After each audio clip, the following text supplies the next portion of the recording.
बिस्मिल्लाहिर्रहमानिर्रहीम, अस्सलाम वालेकुम एंड वेरी गुड मॉर्निंग नाज़रीन। पंहिंजी मॉर्निंग में तव्हां सभिनी खे वेलकम कयूं था। उम्मीद है तव्हां सभु ठीकु हूंदा, ख़ैरियत सां हूंदा। मां आहियां उनसा शाह ऐं मूंसां गॾु सजाद सुहाग आहिनि। मां बिल्कुलु ठीकु आहियां, तव्हां ठीकु आहियो? उनसा ख़ैर ख़ैरियत सां आहियो, हैप्पी आहियो?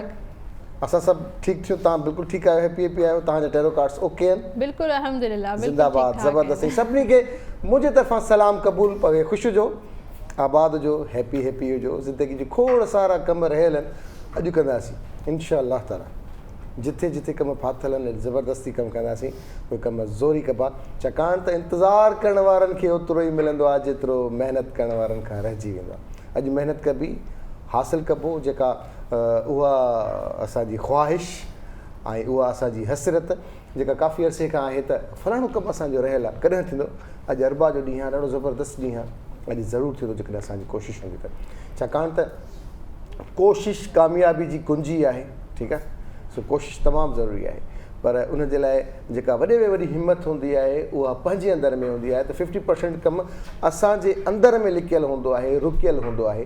जेकॾहिं असां उहा कोशिशि कयूं, असांजे अंदरि में उहा जुस्तजू हूंदी करण जी, ऐं पाण खे हंध तां उथारे ऐं उहो बूट चपल पहिराए ऐं घर खां ॿाहिरि निकितासीं त सच पुछो त उन नियत सां, उन सां त भई असांखे फलाणा कमु करणा आहिनि, पोइ कहिड़ा बि जिंजाब आहिनि, जेके बि मक़सद आहिनि। बिल्कुलु नयो जॾहिं ॾींहुं शुरू थींदो आहे त हिकिड़ो नयो जज़्बो हूंदो आहे, नई उमेद हूंदी आहे ऐं एनर्जी जेका आहे उहा हाई लेवल ते हूंदी आहे। ऐं पोइ वरी इंसानु सोचंदो आहे की वरी इंसानु पंहिंजे ॾींहं जी शुरूआति करे, पंहिंजे कमनि जी शुरूआति करे। हा, पहिरीं रॉकेट साइंस त असांजो पंहिंजो उथणु हूंदो आहे, हंध मां निकिरणु हूंदो आहे, त उहो थी वियो। बाक़ी हाणे अच्छा, कुझु माण्हू हूंदा आहिनि न, अलार्म सेट कंदा आहिनि ऐं वरी अलार्म वॼंदो आहे, अलार्म खे 10 दफ़ा वरी चेंज कंदा वरी बंदि करे छॾंदा आहिनि ऐं वरी उथंदा आहिनि। तव्हां अहिड़ा आहियो या छा? जी जी, तव्हांखे ख़बर पइजी त मुंहिंजे ख़्याल में मोस्टली माण्हू ईअं ई हूंदा आहिनि की अलार्म वॼंदो आहे वरी बंदि कंदा आहिनि, वरी चवंदा आहिनि 5 मिंट अञा सुम्हूं था, वरी पोइ उथूं था। जी दोस्तो, अॼु असां सां गॾु महिमान बि मौजूदु आहिनि। सुबुह साण असां तव्हांखे हमेशह चवंदा आहियूं त असां ख़ुशनसीब आहियूं त असांजे अंगण ते जेकॾहिं महिमान ईंदा आहिनि त दिलि ख़ुशि थींदी आहे। उन्हनि सां कचहरी, उनजो तजुर्बो, उन्हनि जूं ॻाल्हियूं, उन्हनि जा लफ़्ज़, उन्हनि जा लहजा असांखे हमेशह यादि रहिजी वेंदा आहिनि काफ़ी ॻच अरसे ताईं। त अॼु जेके महिमान आहिनि उन्हनि जो तालुक़ु बि हिन ई दुनिया सां आहे, जेका ॻाल्हाइण वारी दुनिया आहे, जेका माण्हुनि खे ॿुधाइण वारी दुनिया आहे ऐं इंफोटेनमेंट वारी दुनिया आहे, जंहिंमें इंफॉर्मेशन बि आहे, एंटरटेनमेंट बि आहे ऐं माण्हुनि सां सिधो सो राब्तो आहे। त ज़ाहिर आहे असां अॼु जेके असांजा महिमान ऐं असां पाण, असांखे सिर्फ़ु ऐं सिर्फ़ु पैसा मिलंदा आहिनि ॻाल्हाइण जा। असां ॻाल्हाईंदासीं, असांजा पैसा ठहंदा वेंदा आहिनि, त असांजो मीटर डाउन हूंदो आहे। सो अॼु असांजा जेके महिमान आहिनि उन्हनि जो तालुक़ु रेडियो जी दुनिया सां आहे। ऐं हिकिड़ी जेका महिमान आहे उनखे तव्हां काफ़ी अरसे खां सुञाणा, ॿी जेका महिमान आहे उनखे काफ़ी अरसे खां सुञाणा। त ॿिन्ही जो तालुक़ु तमामु सुठो जुड़ियल आहे रेडियो सां, मीडिया सां। ऐं खोड़ सारा सवाल ज़हन में आहिनि। कचहरी आहे, सवाल जवाब त आहिनि कोन, सिंपल कचहरी कंदासीं ताकी तव्हां ते ॼाण पहुचे। अॼु असांजी मौज़ूज़ महिमाननि में शामिल आहिनि रेडियो जी दुनिया में। जीअं असां ॻाल्हि कईसीं त वॉइस ओवर हिकिड़ी दुनिया आहे, ॿी अनाउंसमेंट आहे, न्यूज़ कास्टिंग आहे, उन सां गॾोगॾु के मुख़्तलिफ़ करंट अफेयर्स जा प्रोग्राम्स आहिनि, उन ते तजियो आहे, उन ते छा ॻाल्हाइजे, उनजो रुख केॾांहुं पियो वञे ख़बर जो, उन ते गहरी नज़र अथनि, पंहिंजी आवाज़ जी दुनिया जी जादूगर आहिनि। ऐं तव्हां सां मिलाईंदासीं अॼु असां नाइला नासिर। अस्सलाम वालेकुम नाइला, कीअं आहियो? तव्हां ठीकु आहियो? बिल्कुलु ठीकु ठाक, कीअं आहियो तव्हां? अल्हम्दुलिल्लाह, बिल्कुलु ठीकु। तव्हां ठीकु आहियो? Very happy. अॼु तव्हां नज़र पिया अचो, है न? बिल्कुलु रेडियो वारा जॾहिं ॻाल्हाइण वारनि सां ॻाल्हाइण वारा मिली वेंदा आहिनि न, त पोइ चवंदा आहिनि मिलके बैठेंगे दो दीवाने, त बसि अलाह ख़ैर ई करे। ऐं उन सां गॾोगॾु सिद्रा ताहिर साहिबा सां गॾु। सिद्रा कैसी हैं आप? अल्हम्दुलिल्लाह, बहुत अच्छी सिंगर हैं आप, बहुत अच्छी अनाउंसर हो गई हैं, होस्ट हो गई हैं, कंपेयर हो गई हैं, सिंधी सीख रही हैं, बहुत अच्छा लगा। ये ॾाढी सुठी ॻाल्हि आहे। ये ज़बरदस्त बात होती है कि इंसान कोशिश करता रहे। बिल्कुलु, सभु ज़बानूं पंहिंजूं, सभु ज़बानूं पंहिंजूं। इहा ॻाल्हि असां पहिरें ॾींहं खां चवंदा आहियूं त को बि लैंग्वेज बैरियर न हुजणु खपे। ऐं जेका बि ज़बान आहे उहा ॾाढी मिठी ज़बान आहे। ऐं फ़ख़्रु करणु घुरिजे की असांखे जेतिरियूं ज़बानूं अचनि थियूं ऐं जेका ॿोली ॻाल्हाइनि था उनजी रिस्पेक्ट हुजणु खपे। ऐं असांजो ख़्यालु बि इहो ऐं असांजे ॿुधाइण जो मक़सदु बि हूंदो आहे त असांखे हिक ॿिए जे मुख़्तलिफ़ हुजण जी रिस्पेक्ट करणु खपे। बिल्कुलु करणु, ख़्यालनि में, ॿोलीअ में, रवैयनि में। डिफरेंट हूंदा आहिनि हर माण्हू, ॿ जाड़ा भेण भाइर डिफरेंट थी सघनि था। बिल्कुल ऐसा ही है, और ये फख्र की बात है कि बहैसियत पाकिस्तानी हमें सिंधी समझ आती है कि हम सिंध में पले बड़े हैं, लेकिन बस जाहिर सी बात है कि मैं नॉन सिंधी स्पीकिंग हूँ, मैं पंजाबी स्पीकिंग हूँ, तो मुझे उतनी अच्छी सिंधी बोलनी नहीं आती। की होया भाजी ਤੁਸੀਂ ਸਾਡੇ ਆਪਣੇ ਹੋ ਭਾਜੀ, ਕੀ ਕਰਦੇ हो ਤੁਸੀਂ? इसी तरह से सिंधी बेसिकली मुझे बहुत पसंद है वाकई। जैसे आप लोगों ने भी अभी कहा कि बहुत ही मीठी ज़बान है, और जितनी ज़्यादा ज़बानें हमें पाकिस्तान की समझ आए बोलनी आए उतना ही मैंने भी पंजाबी आती है थोड़ी थोड़ी। क्या बात है, आपको तो पश्तो भी आती है? पश्तो अलग अलग राजी। गुड मॉर्निंग को क्या कहते हैं पश्तो में? पखेरा गुले, वो भली कार के वेलकम वेलकम के चवंदा आहिनि। वेलकम के पखेरा अगले जी आया नु पंजाबी में, वश अत के चवंदा आहिनि बलोची में, भली करे आया सिंधी में वेलकम। ये मां तकरीबन जैपनीज़ में चाइनीज़ में अॻ में मूंखे ॾाढा ईंदा, हाणे ॼाण जॾहिं खां थोरो जेको बि रेडियो ते जेके बि होस्ट कंदा आहिनि उहो कोशिशि कंदा आहिनि सभिनि ज़बाननि में सलाम करियूं ऐं भली कार ॾियूं। हाणे नाला तव्हां असांखे ॿुधायो, तव्हां सीनियर आहियो, काफ़ी अरसे खां वठी हिन रेडियो जी दुनिया सां सलाहियल आहियो, घणा साल थिया आहिनि ऐं कहिड़ो लाचार हो? मां जो सवाल डिफरेंट तव्हां इन करे पुछियमि त सही लाचार इन करे हो कुझु शौक़ु जेको मोल कोन्हे। हा, ऐं ॻाल्हाइण जो शौक़ु शुरू खां हो, स्कूल कॉलेज यूनिवर्सिटी खां वठी। तंहिंखां पोइ शुरू में इलाही पहिरीं शादी खां पहिरीं जॾहिं आउं हिकिड़ो प्रोग्राम करण आई हुअसि, पढ़ो ऐं पिरायो न रोशन राहूं, उते नसीरुद्दीन सुमरे सां मुलाक़ात थी। त बसि पोइ पढ़ो ऐं पिरायो कयो, तंहिंखां पोइ वरी यूनिवर्सिटी में एडमिशन थी वई, थोरो डिस्कनेक्ट थी वियो, वरी शादी थी वई, शादी खां पोइ वरी ॿारनि बचनि संभालण में ज़िंदगी गुज़री वई। पोइ जॾहिं वरी थोरा ॿार थोरा सा बहितर थिया त सोचियो कि इन फील्ड में अचणु घुरिजे, छो स्कूल कॉलेज यूनिवर्सिटी में ॾाढी एक्टिव हूंदी हुअसि ऐं ॻाल्हाइण में केरु मूंखे माठ कोन कराए सघंदो। सो इहो हो कि शौक़ु जे मोल जे करे जेको न इहो हिन फील्ड में आई। इहो ज़बरदस्त ॻाल्हि आहे कि शादी खां पोइ बि माण्हू सभ खां वॾी टाइम कढी मैनेज करे पोइ वरी बैक सपोर्ट अगरि मिलंदी आहे त पोइ किथे बि कहिड़े बि ॻोठ में, चाहे नंढो ॻोठ ई छो न हुजे, उतां बि जेके नियाणियूं या छोकिरियूं आहिनि जेके सम्झनि थियूं असां पाबंदियुनि में आहियूं, उन्हनि में इलाही टैलेंट आहे। ऐं अगरि जे मूंखे सपोर्ट पंहिंजे घर वारनि खां, पंहिंजे हस्बैंड खां, पंहिंजे इन लॉस खां न मिली आहे त शायदि आउं हिन फील्ड में अचां न हा। बिल्कुलु सपोर्ट ज़रूरी आहे। शौक़ु बि हुयो, वरी सपोर्ट बि मिली ऐं माण्हू उहा मिलंदा रहिया त पोइ यकीनन रस्ता बि आसान, मंज़िल बि आसान, मंज़िलूं नज़र ईंदी वयूं। सची ॻाल्हि आहे। असां चवंदा आहियूं त मंज़िल का अहिड़ी शइ आहे जेका अलाए किथे पई आहे उते पहुचणो, पर आउं चवंदा आहियां त मंज़िलूं इहे नंढियूं नंढा इवेंट्स जेके आहिनि ज़िंदगी जा, इहे ईंदा आहिनि ऐं इहे कॉन्सेप्ट्स क्लियर कंदा वेंदा आहिनि। बसि सुठा सुठा माण्हू मिलंदा रहिया, तव्हां जहिड़ा अॻियां वधंदा वियासीं, वधंदे वधंदे हेसि ताईं अची वियासीं। त तव्हां सिंधी में ई सिर्फ़ु कई आहे? न न न, बेसिकली स्टार्टअप मूं सिंधी मां वरितो, तंहिंखां पोइ वरी करंट अफेयर में अची वई, सो उर्दू में प्रोग्राम हूंदो, पोइ आर्टिकल लिखिया, उहे बि उर्दू सिंधी सभु हूंदा हुआ। लिखंदे लिखंदे वरी कुझु आवाज़ जो कुझु हो कि ऑफर्स आयूं कि भई उर्दू प्रोग्राम कर, बसि अची वईसि FM 101 ते अची वईसि। ज़बरदस्त। करंट अफेयर्स त काफ़ी डिफरेंट हिकिड़ी फील्ड आहे।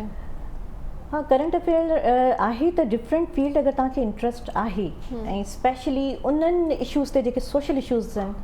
ॾिसो असां जेके मोस्टली जेके बि RJs हूंदा आहिनि, कंपेयर हूंदा आहिनि, उहो ॻाल्हाईंदा आहिनि हिकिड़ो जनरल हुन ते। इलाही घटि माण्हू अहिड़ा हूंदा आहिनि जंहिंजी नज़र हूंदी आहे कि इशूज़ ते हूंदी आहे, ऐं उनमें दिलि में दर्द रखंदा आहिनि कि असां जेके असांजा ॾिसण वारा आहिनि, ॿुधण वारा आहिनि, उन्हनि खे ख़बर पए कि असांखे कहिड़ी बहितरी जी तरफ़ वञणु घुरिजे। त मूं उन फील्ड खे इन करे चूंड कई हुनजी कि भई आउं इन्हनि में कुझु माण्हुनि खे ॼाण ॾेई सघां, सुझाव करियां ऐं उन्हनि खे लाभ मिली सघे। सही, ज़बरदस्त। सिदरा कीअं हालनि ਤੁਹਾਡੇ? मैं बिल्कुल ठीक हाँ। ठीक हाँ, की ਹੁੰਦਾ ਪਿਆ ਹੁਣ? ਕੀ ਕਰਦੇ ਪਿਓ ਅੱਜਕੱਲ? अच्छा, मैं तो पंजाबी जी जवाब दे पंजाबी जी जवाब दे, सारे ज़बान सारे अपने वाले। जनाब आजकल जैसे कि आप जानते हैं मेरी एक्टिविटीज़, मैं तुहानू गल दसा ना, अज जेडी अखबार है ना साढ़े कोलों, उन च लिखा होया कि पंजाबी मुल्क में सब का वधिक गलाई वेंदड़ बोली बनजी वई। ਜਿਹੜੀ ਸਾਡੀ ਹੈਡਲਾइन है पंजाबी है, दिन ब दिन मेजॉरिटी तो थर्ड होते हैं जो हैं बढ़ते जा रहे हैं दुनिया में। और मेरा ख्याल से कोई 11वें नंबर पर बोलने जाने वाली ज़बान जो थी एक रिसर्च के मुताबिक पंजाबी जो है दुनिया में सबसे ज़्यादा बोली जाने वाली ज़बान चाइनीज़ है। चाइनीज़ है, आबादी वधिक है। क्योंकि मैं आपको बताऊं, चाइनीज़ का असर जो है वो सिर्फ चाइना की हद तक नहीं है, आसपास جو جتنے ان کے ممالک ممالک ہیں ان پر بھی ہیں، پایا ایون آپ ملیشیا میں جائیں گی تو وہاں پہ بھی آپ کو بہت سارے کافی چائنیز ملیشینس ملیں گے. بالکل میں نے یہ دیکھا کہ جب میں ملیشیا میں نے جانا ہوا. ہاں تو ویتنام میں جائیں گی. ایون میں آپ کو اپنی خود کی بات بتاؤں، میں نیو یارک میں چائنا ٹاؤن میں تھا تو میں نے کوشش کی کہ ایسے بندے سے بات کروں جو مجھ سے انگلش میں مجھے بتائے کہ فلاں جگہ مجھے جانا ہے. وہاں چائنا ٹاؤن میں اچھا بھی وہ بہت پراؤڈ فیل کرتے ہیں اپنی لینگویج میں بات کر کے، انگلش میں بات. انفیکٹ وہاں پہ جو چائنیز ہیں، ایسے ملیشیا کا آپ نے ذکر کیا، تو ہر گھر کے اندر انہوں نے چھوٹا سا ٹیمپل بھی اپنا بنایا ہوا، مطلب they give values to their religion and things and language so much. تو اس طرح سے ہمیں بھی اپنی لینگویجز کو اسی طرح سے رسپیکٹ دینی چاہیے. اور دنیا میں جائے نا، لٹل چائنا آپ کو ہر جگہ ملے گا. بالکل تمام ممالک میں آپ کو لٹل چائنا ہر جگہ ملے گا. اور اب آؤں گے میں آپ کے سوال کی جانب کہ میں آج کل کیا کر رہی ہوں. تو بالکل آر جے ہوں میں، FM 101 کراچی پہ آپ جانتے ہیں الحمدللہ 5واں سال اب شروع ہو چکا ہے. بس یہ سفر اس طرح سے جاری و ساری ہے، ساتھ ہی ساتھ وائس اوورز بھی چل رہے ہیں، سنگنگ وغیرہ کا کام بھی ہے. کون سا پروگرام لکھ بھی رہے ہیں؟ کون سا پروگرام کرتی ہیں؟ پروگرام میرا وہی پرانے والا گنگنائے جا ابھی تک الحمدللہ جاری و ساری ہے. ساتھ ہی ساتھ فرائیڈے اسپیشل ٹرانسمیشن ہوتی ہے رنگ عارفانہ، وہ 1 سے 3 کے درمیان گنگنائے جا ایوری منڈے 1 to 3. اس کے علاوہ سویٹ ہوم شو بھی اب کر رہے ہیں، اور الحمدللہ اس 5 سال کے عرصے میں تقریباً سارے ہی پروگرامز کر چکی ہوں. ایک کوشش رہتی ہے کہ جس قسم کا بھی پروگرام میرے پاس آئے میں اسے بخوبی کروں. اور نائلہ بھی اسی طرح سے آل راؤنڈر ہیں چینل پہ، اور میں بھی اسی طرح سے. تو ریڈیو پہ ہی کیوں آئی آپ؟ اب آپ کو پتہ تھا، اندازہ تھا کہ آواز میری بہت خوبصورت ہے؟ دیکھیں میں بیسیکلی سنگر ہوں، ٹھیک ہے. تو میں FM 101 کراچی پہ گئی آج سے 5 سال قبل ایک پروگرام کرنے، میوزیکل شو میں میں گئی ایز اے گیسٹ سنگر. تو ہماری مینجمنٹ الحمدللہ اتنی اسٹرانگ ہے اور اتنی کہتے ہیں مانیٹرنگ ہوتی ہے ہماری ہر وقت جو ہے. تو وہ مجھے سن رہے تھے. اس کے بعد انہوں نے لگا کہ بھائی ٹھیک ہے یہ چل سکتی ہے، اس میں اسپارک ہے. تو اس وقت ہمارے DC صاحب تھے، ڈپٹی کنٹرولر خلیل چنا صاحب، اور پروگرام مینیجر اس وقت ہوتی تھی میڈم ربیہ اکرم صاحبہ، جو آج کل جو ہیں وہ ڈپٹی کنٹرولر الحمدللہ بن چکی ہیں. تو یہ وہ دور تھا، وہ لوگ مجھے لے کر آئے آڈیشنس کے بعد. باقاعدہ پورا پروسیجر جو ہے ہم نے آڈیشنس کا کلیئر کیا، پھر ٹریننگ ہوئی، اور اس طرح سے پھر میں اتفاق سے RJ بن گئی. اچھا لوگ تو تعریف کرتے ہوں گے آپ کی آواز کی، آپ کی، تو اچھا محسوس ہوتا ہوگا، پراؤڈ فیل ہوتا ہوگا؟ دیکھیے ایسا تھا کہ بچپن میں میں کیسٹ پہ ہی اپنی آواز ایسے ہی اکیلی ہوتی تھی، کیونکہ I was the only child. اس کے بعد میرا بھائی مجھ سے بعد میں آیا، 6 سال بعد آیا. تو میں خود سے ہی کھیلتی رہتی تھی کیسٹ میں، اپنی آواز ایسی شو کرتی رہتی تھی. اب آپ کے سامنے آئیں گے فلاں شخص اور تالیاں، اور اس طرح سے شو کر کے ریکارڈ کر کے سن کے خوش ہوتی رہتی تھی. اس ٹائم پہ ذہن میں ایسا نہیں تھا کہ کبھی میں نے RJ بننا ہے یا ہوسٹ بننا ہے. انفیکٹ ایک وقت تھا میری امی کہتی تھی کہ سدرا تم نا RJ بن جاؤ، وہاں پہ اتنے سارے تمہارے لوگ کالرز تمہیں کال کریں گے، پھر بہت سارے فینس بن جائیں گے. میں امی کو کہتی تھی امی دیکھیے میں کالز وغیرہ پہ بات نہیں کر سکتی، یہ بات آپ مجھے نہ بولیں. لیکن ایک وقت ایسا بھی آیا کہ اب یہ سب ہو رہا ہے لائف میں. تو اچھا میرے خیال سے ہم نے جب پروگرام آپ کے ساتھ کیا تھا تو اس کو بھی کوئی 8-10 سال تو ہو گئے. نہیں اتنے بھی نہیں ہوئے، 3-4 جب آپ ابھی تو کہا 5 سال ہوئے ہیں نا اسٹارٹ ہوئے ہوئے آپ کو. نہیں جب سنگر تھی. اچھا نہیں وہ مطلب میں تو 19 میں جا رہا تھا، وہ تو آپ نے مجھے 2000 میں کر دیا، لیکن پھر بھی نہیں آپ 1930s میں بھی جا سکتے ہیں، کوئی مسئلہ نہیں. ہاں جی میں بالکل سنگنگ تو میں نے اپنی کوئی 5.5 سال کی عمر میں کراچی پریس کلب میں پہلی بار میں نے دل پاکستان سے آغاز کیا. کیونکہ آپ جانتے ہیں میرے فادر فوٹو جرنلسٹ ہیں، تو ہر سال کراچی پریس کلب میں کمپٹیشنز ہوا کرتے تھے، اس میں میں حصہ لیتی تھی، چاہے وہ ڈرائنگ کمپٹیشن ہو، اسپورٹس ہو، ایسے ہو، ڈبیٹس ہوں. تو اسی طرح سے میں کہتی ہوں بچپن سے ہی جب ہم کمپٹیشنز میں حصہ لیتے ہیں تو ہماری اسکلز پالش ہو جاتی ہیں. لیکن میں آپ کو جو کہنے والی بات وہ یہ تھی کہ جب ایز اے سنگر آپ آئی تھیں تو آپ کے بولنے کے ٹیمپو میں، اس میں اور آج کے کانفیڈنس میں اور بولنے کے اس میں بڑا فرق ہے. ظاہر ہے اس میں ایکسپیرینس کا بڑا ہاتھ ہے. اور میں نے دیکھا ہے مو ڈٹھو آئی ہو سچی گال आहे मूंखे जेतिरा बि साल मूंखे तक़रीबन 19-20 साल मूंखे थी विया आहिनि शोबिज़ में, त मूं इहा शइ ॾिठी आहे त जेके रेडियो जा आर्टिस्ट पॉलिश्ड आहिनि उहे मूंखे पंहिंजी टीवीअ में या हिन में घटि आहिनि. मां इलेक्ट्रॉनिक मीडिया जो माण्हू आहियां प्योर, मुंहिंजो प्रिंट मीडिया सां घटि वास्तो रहियो आहे, या रेडियो सां मुंहिंजो घटि वास्तो. रेडियो दो अचे थो इलेक्ट्रॉनिक मीडिया में, पर हीउ जेको हीउ स्क्रीन ते नज़र ईंदड़ शइ आहे ऐं उनजो माण्हू आहियां.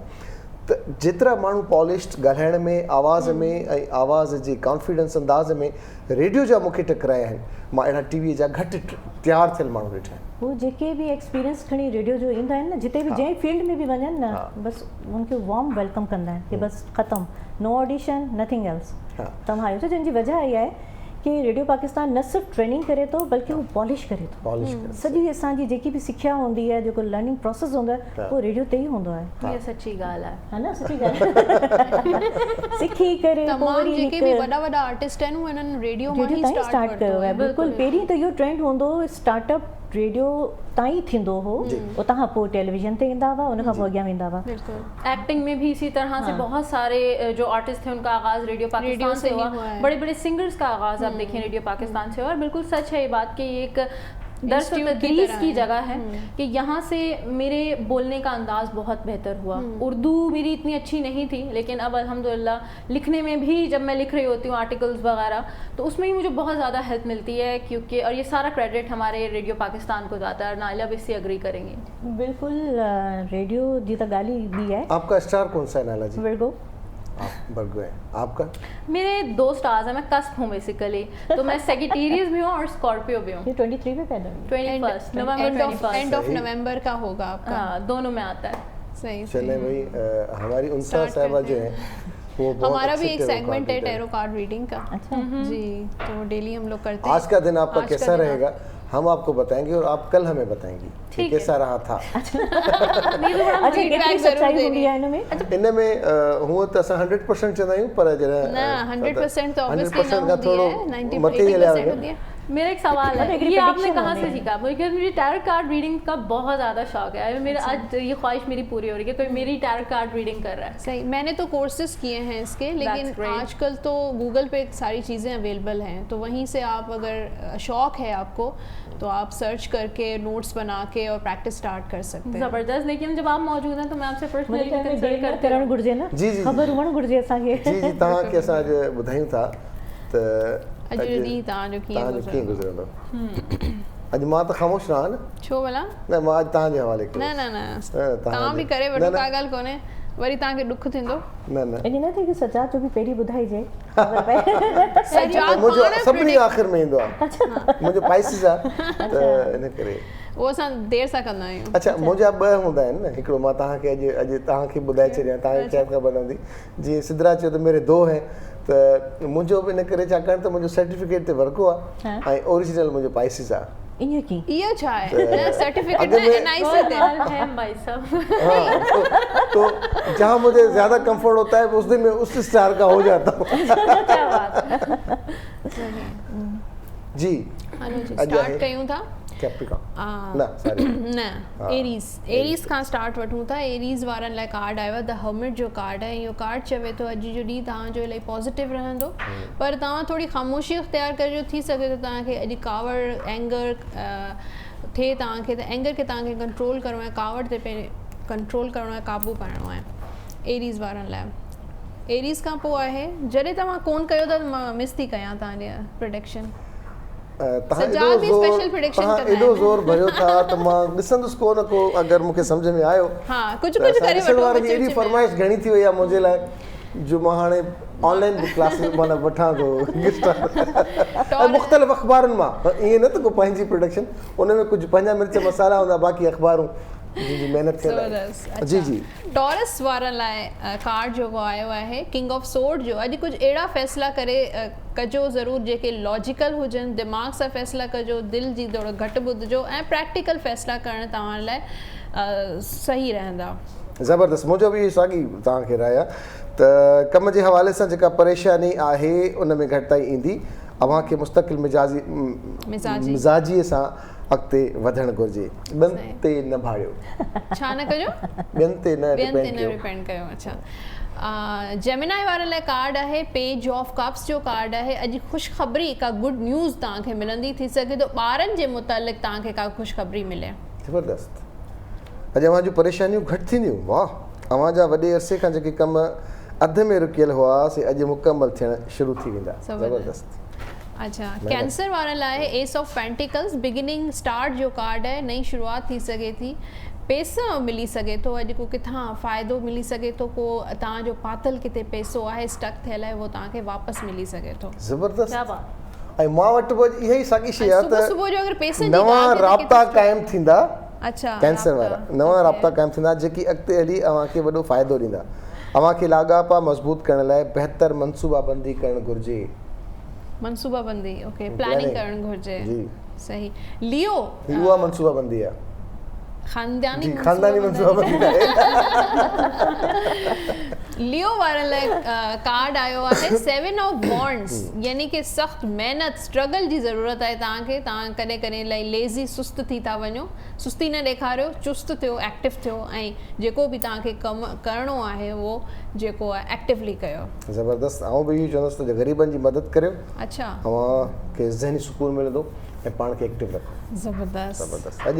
अॼु काफ़ी असांजी न त बिल्कुलु असां हिक ॿिए जे अपोज़िट हूंदा आहियूं.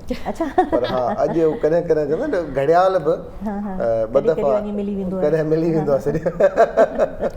12 लॻे मिलंदो आहे, 12 जॾहिं थींदा आहिनि, 12 बजे बि 6:30 बजे बि 10:15 लॻी 10 मिंट 1 लॻी 1 मिंट मिलंदो रहंदो आहे इहो घड़ियाल हमेशह मिलंदो रहंदो आहे मुख़्तलिफ़ कलाकनि में. पर 12 जॾहिं लॻंदा आहिनि उहो जेका मिलंदो आहे न उहो बि धमाको थींदो आहे. ऐं जेके माण्हू जे मुंहं ते 12 वॼंदा आहिनि उहो ॾाढो ख़तरनाक आहे. इहो पुछंदासीं कि आख़िर 12 छो था चवनि, 12:15 छो न? 12:15 तव्हांजो वर्गो आहे. मुंहिंजो वर्गो जे लाइ कार्ड आयो आहे द हैंगमैन.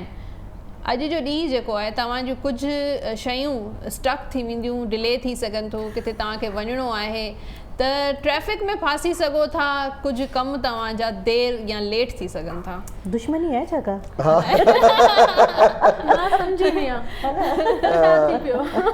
वक़्ती तौर ते अवां जे घरू लाॻापन में परेशानी अची सघे थी, पर अवां खे संजीदगी इख़्तियार करे ॻाल्हियुनि सां उनखे हल करणो पवंदो. इहा बिल्कुलु मां सही ॻाल्हि कई हुई तव्हांखे. अच्छा, हा इहो जनरल आहे. कुझु जनरल सवाल अहिड़ा हूंदा आहिनि हर माण्हू सां लॻा पियल हूंदा आहिनि. बसि रुॻो हुनखे उहो माना जीअं हथ जेके ॾिसंदा चवंदा आहिनि यार तूं ॾाढो भलो माण्हू आहीं, तोसां ॿिया सही नथा हलनि. उहो चवंदो आहे सही थो करे, तूं सचो माण्हू आहीं, ॿिया जेके आहिनि से जनरल हूंदा आहिनि. मतिलबु इहो ऐं शीशो ॾेखारणु पर थोरो सही. लिब्रा वारनि लाइ कार्ड आयो आहे द फूल जो, ऐं ओपन टू ऑल पॉसिबिलिटीज़ जो बि कार्ड आहे. बिगिनिंग जो कार्ड आहे, नई शुरूआत थी सघे. तव्हां को ॾुखियो वक़्तु ॾिठो हुजे उन मां निकिरी वेंदा हाणे, ऐं सुठो वक़्तु हाणे तव्हांजो इंतज़ारु पियो करे.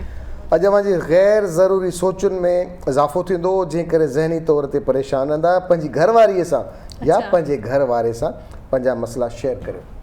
ज़बरदस्त. पंहिंजे पार्टनर सां मसइला शेयर कयो. मसइला शेयर कयो त वधंदा या घटि थींदा?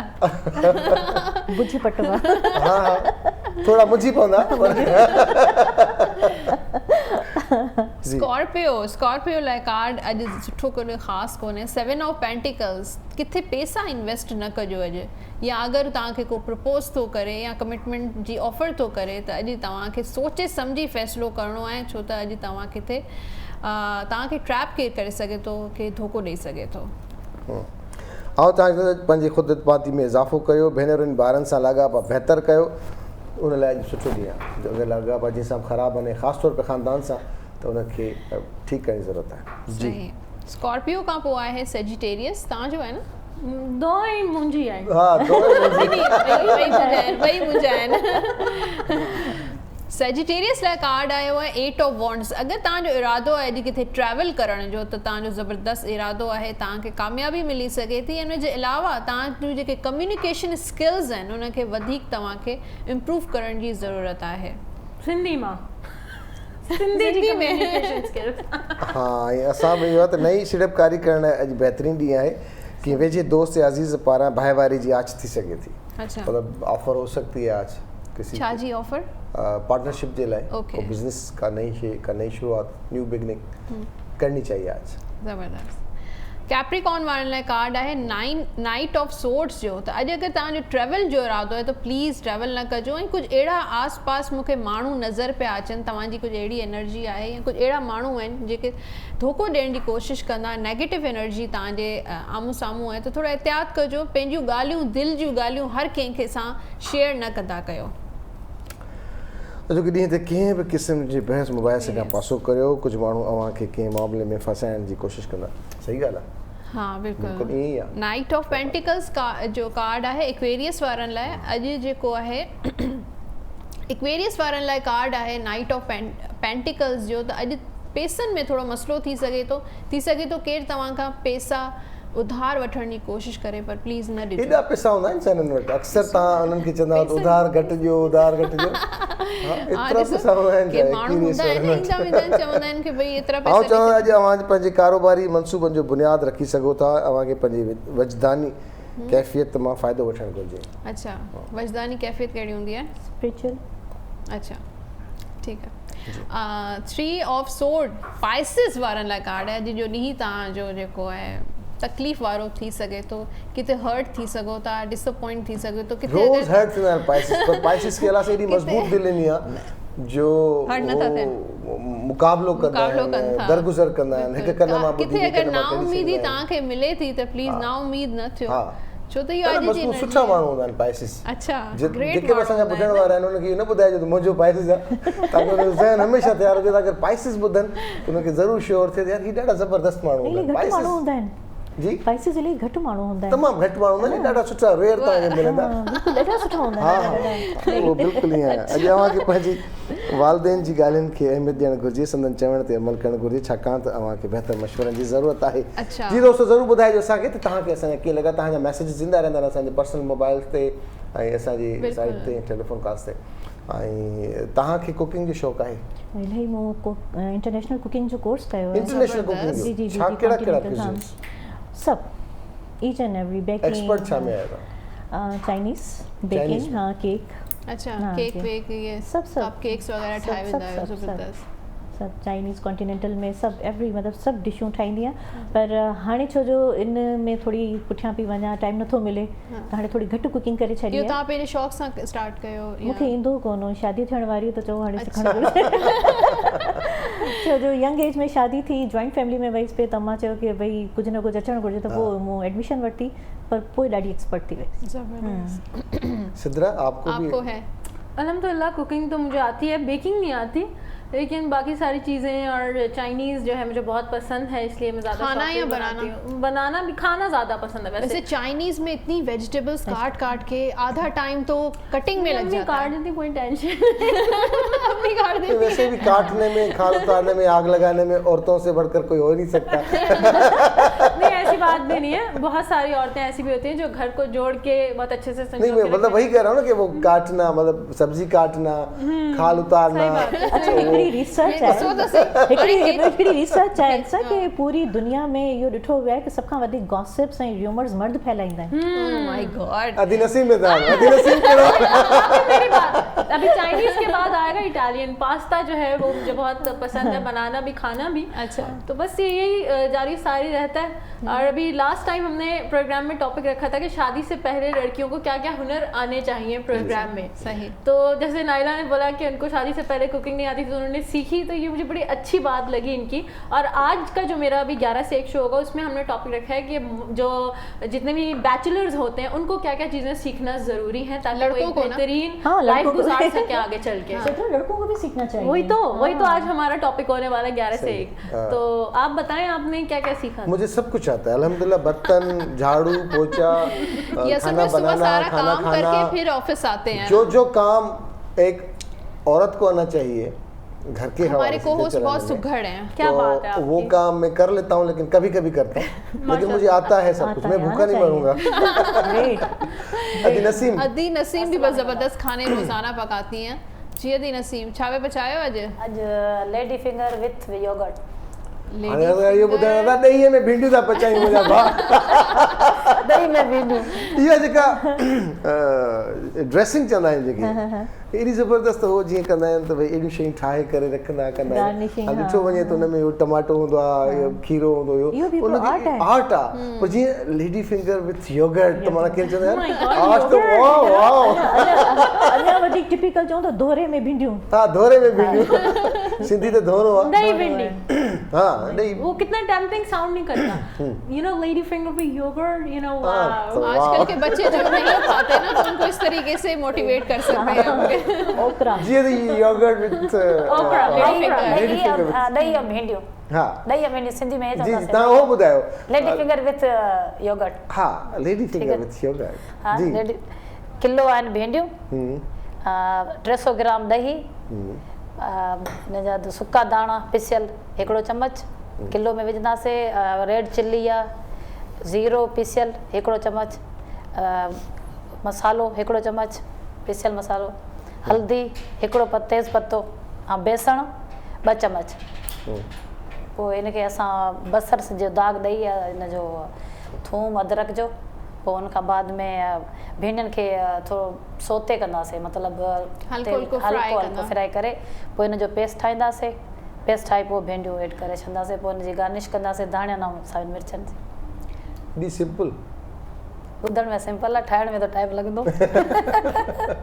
न कटण में इलाही टाइम थो लॻे। कटण में भिंडियूं या का बि भाॼी 15 मिंटनि में तयार थी वञे, पर कटण में पालक सोच कोने अदी, सोच ना है जेको करे थो न हुनखे एंजॉयमेंट हूंदी आहे। हाँ, पालक काटना फिर भी, लेकिन भिंडियां जो एक एक निकाल के ऊपर से नीचे से काटो। जे पली घर में ठाहिबी आहे हाँ, उहा त ईअं ॾुखी आहे ॾाढी। पली पली ॾाढी ॾुखी आहे। पली में आहे ग्वार आहे, ग्वार है ॾाढी ॾुखी। हा त इहो बॉइल करे साइड तां जेको कढणो पवंदो आहे। अच्छा अदी नाइला, तव्हां वॉइस ओवर बि कयो था, केतिरनि कमर्शियल्स में कयो हूंदो, ऐं असांजी उहे भेनरूं जेके चाहिनि त असां स्क्रीन ते न अचूं, असां रेडियो ते कमु कयूं, असांजो भरम बि रहिजी वञे, पर असां पंहिंजे टैलेंट खे उजागर कयूं। अॼुकल्ह त ऑनलाइन बि घणो कुझु थिए पियो, उन लाइ छा टिप्स हूंदियूं अदी नाइला वटि? बस जेकर अगर तव्हां में टैलेंट आहे, सम्झो तव्हांजे आवाज़ में अहिड़ी ॻाल्हि आहे, तव्हां सम्झो था कि उन एतिरो स्ट्रॉन्ग आहे कि कमर्शियल्स में अची सघे थो, वॉइस ओवर में अची सघे थो, या जेके डॉक्यूमेंट्रीज़ हूंदियूं आहिनि उनमें ईंदो आहे, IVR जेके थींदा आहिनि, टेलीफोन ते जेके मैसेजिस हूंदा आहिनि, उन्हनि ते मुख़्तलिफ़ क़िस्म, इन्हनि जी बि हिकिड़ी कैटेगरी हूंदी आहे वॉइस ओवर जी। अगर उन जे लाइ सूटेबल आहे त जेके कंसर्न फील्ड्स आहिनि उन्हनि सां माण्हू राब्तो ज़रूरु करे। ऐं इन सां इहो थींदो आहे कि इहो न आहे कि भई तव्हांखे एक्सपोज थियणो पवंदो या तव्हांखे कुझु बि प्रॉब्लम कोन्हनि। जीअं कोविड जे करे पूरी दुनिया में चेंजिंग आई, ग्लोबली हेतिरो फ़र्क़ु अची वियो, तीअं असांजी रिकॉर्डिंग में बि फ़र्क़ु अची वियो। हाणे मोबाइल जे रिकॉर्डिंग्स हुन में ई असां वॉइस रिकॉर्ड करे, भले केतिरी बि वॾी डॉक्यूमेंट्री आहे, कमर्शियल्स आहिनि, IVR आहिनि, उनमें करे असां मोकिलींदा आहियूं ऐं घर वेठे पैसा मिलंदा आहिनि असांखे। अच्छा, त घर वेठे ई तव्हां रिकॉर्ड करे मोकिले छॾंदा आहियो? जी जी, घर वेठे। ॾाढो ज़बरदस्त।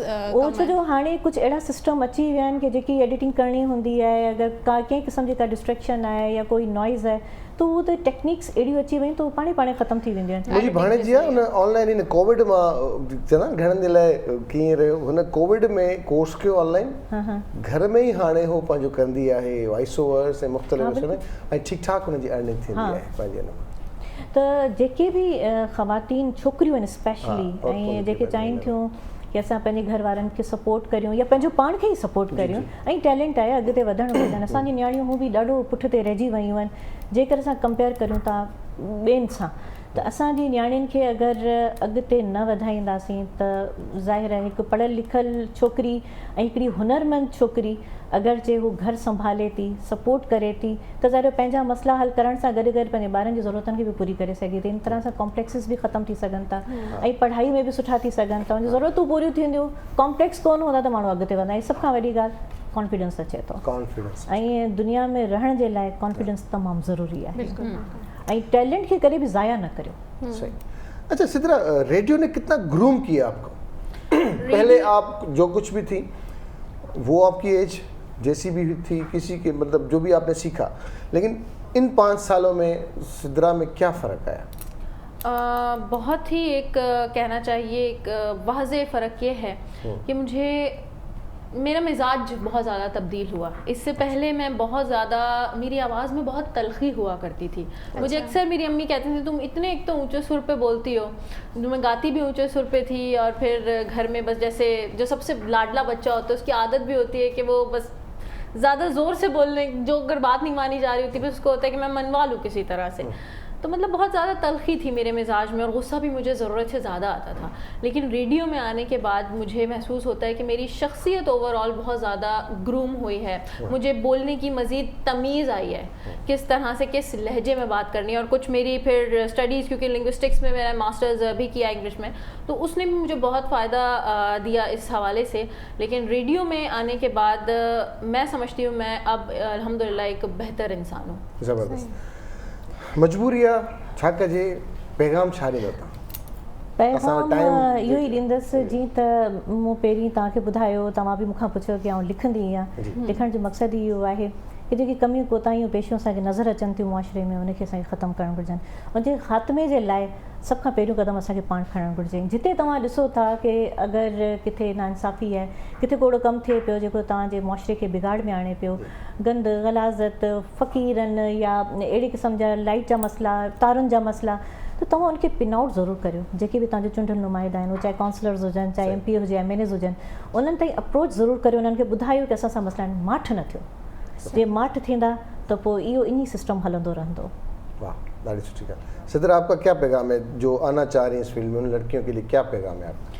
यही मेरा मैसेज होगा तमाम लोगों के लिए जो फील्ड ज्वाइन करना चाहते हैं चाहे सिंगिंग हो चाहे वो ब्रॉडकास्टर बनना चाहते हैं या फिर लिखना चाहते हैं कि अपने टैलेंट को बिल्कुल ज़ाया ना होने दें अपने टैलेंट को ग्रूम करें पॉलिश करें सही अंदाज से उससे सीखें। और आजकल तो किसी को आपको कहने की ज़रूरत नहीं है कि हमें आप चांस दें या हमें एक ब्रेक दें या हमें किसी चैनल पे RJ बनना है। आपके पास सोशल मीडिया का प्लेटफॉर्म मौजूद है और घर बैठे बैठे ही अब जैसे मैं एक वेब रेडियो के लिए भी काम करती हूँ तो मैं अपने शोज़ घर में ही डिज़ाइन करके रिकॉर्ड करके उसमें इफेक्ट्स डाल के पूरा एक कंप्लीट 1 आवर शो रिकॉर्ड करके भेज देती हूँ जो फिर ऑन एयर बखूबी मतलब आराम से हो जाता है। तो इसी तरह से आप लोग घर में खुद बैठकर अपनी चीज़ें रिकॉर्ड कीजिए। अब अगर आप सिंगर हैं तो कोई भी आप एक सॉन्ग रिकॉर्ड करके खुद आप उसे सोशल मीडिया पर डाल दें। फिर आप देखें कि अगर आपने टैलेंट है और आप सही अच्छा काम कर रहे हैं तो फिर उसको आपको बूस्ट करवाने की भी ज़रूरत नहीं पड़ेगी खुद ब खुद वो चीज़ जो है वायरल हो जाएगी क्योंकि टैलेंट कभी भी नहीं हारता मेहनत कभी भी जो है पीछे नहीं रह सकती। वो बहुत शुक्रिया। अस्सलाम वालेकुम। वालेकुम अस्सलाम। कहिड़ो हाल आहे भाउ? अत या त टाए मूंखे ॾियो या मां शर्ट तव्हांखे ॾियां त पर जेको ॿिन्ही जो कंट्रास्ट आहे उहो ॾाढो ज़बरदस्त आहे। सॉरी लफ़्ज़ वापसि हेॾां कुझु हेॾां तव्हांखे बि ब्लू ब्लू जो आहे शेड अलाए छो पाण से अॼु असांजी कुझु टीम वर्कर्स खे बि ब्लू कलर काफ़ी पातल आहे। तव्हां मेकअप आर्टिस्ट या अॼु ब्लू डे त न आहे पर हू अरबा ते चवंदा आहिनि त येलो कलर खे इस्तेमालु करणु खपे त सुठो हूंदो आहे जेको मां ॾिठो आहे पढ़ियो आहे ॿुधो आहे। नेक्स्ट वेडनेसडे ते पोइ नेक्स्ट वेडनेसडे ते पाण सभु फिका फिका हूंदासीं असां पाण फिका फिका न हुजूं बाक़ी असांजे न ब्लू कलर फिको त न पर इलाही कूलिंग इफेक्ट ॾींदो आहे न थधो कलर आहे न गर्मियुनि में केतिरो सुठो लॻंदो आहे। येलो वरी स्प्रिट ऐं स्पोर्ट्स जो कलर आहे। हा उहो वरी एनर्जी बिल्कुलु ईअं आहे सूफीज़म जो बि कलर आहे सूफीज़म ऑरेंज येलो जो मिक्सचर जेको आहे। जी दोस्तो अॼु असां तव्हांजी हिन ब्रेक खां पोइ जेका मुलाक़ात करायूं था उहा करायूं था ॻाल्हियुनि सां मिज़ाज सां मूड सां पंहिंजे पाण सां मुलाक़ात कजे। कॾहिं कॾहिं असां इहो सोचियो आहे त कॾहिं अकेला ई हुजे आस पास ॾिसूं त केर बि न हुजे ऐं उते कॾहिं पंहिंजे पाण खे सॾु कयो आहे असां पंहिंजो नालो वठी ज़ोर सां कॾहिं कयो आहे इतफ़ाक़ कॾहिं सोचियो कॾहिं ज़ोर सां गाॾी में वेही करे या कमरे में वेही करे घर में जॾहिं भले केरु ॿियो न बि हुजे या हुजे बि सही या कंहिं अहिड़ी जाइ ते कॾहिं पाण खे सॾियो आहे। हीउ यूनिक एक्सपीरियंस आहे ज़रूरु कजे कॾहिं कॾहिं सॾिजे पाण खे ऐं कॾहिं कॾहिं नंढनि कमनि में सॾिजे पाण खे।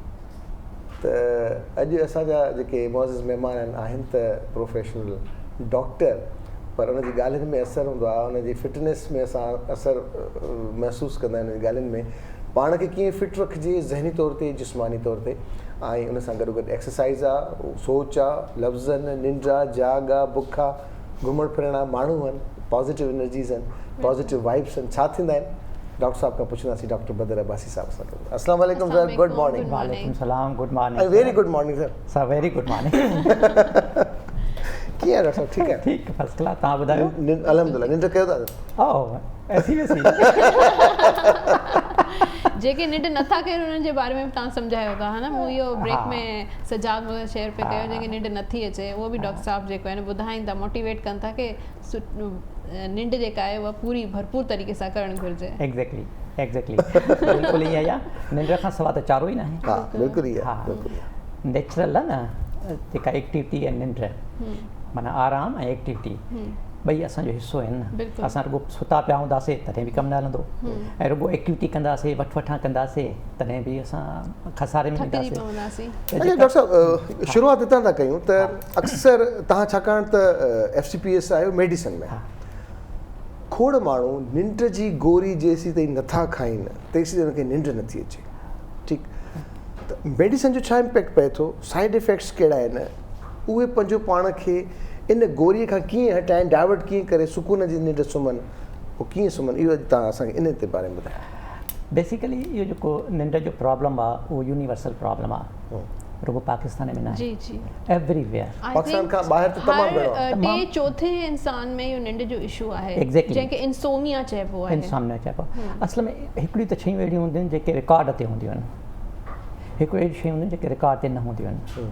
तव्हां सभिनी माण्हुनि खे नथा चई सघो त भाई तूं पुछी नथा सघो त भाई तुंहिंजी निंड कीअं आहे, पर उन्हनि जे रवैयनि मां, उन्हनि जी फिज़ीक मां सभु कुझु नज़र ईंदो आहे. जी उनजे चेहरे मां नज़र ईंदो आहे त हीअ निंड या रेस्ट केतिरी थो करे, निंड केतिरी सुठी थो करे नथो करे.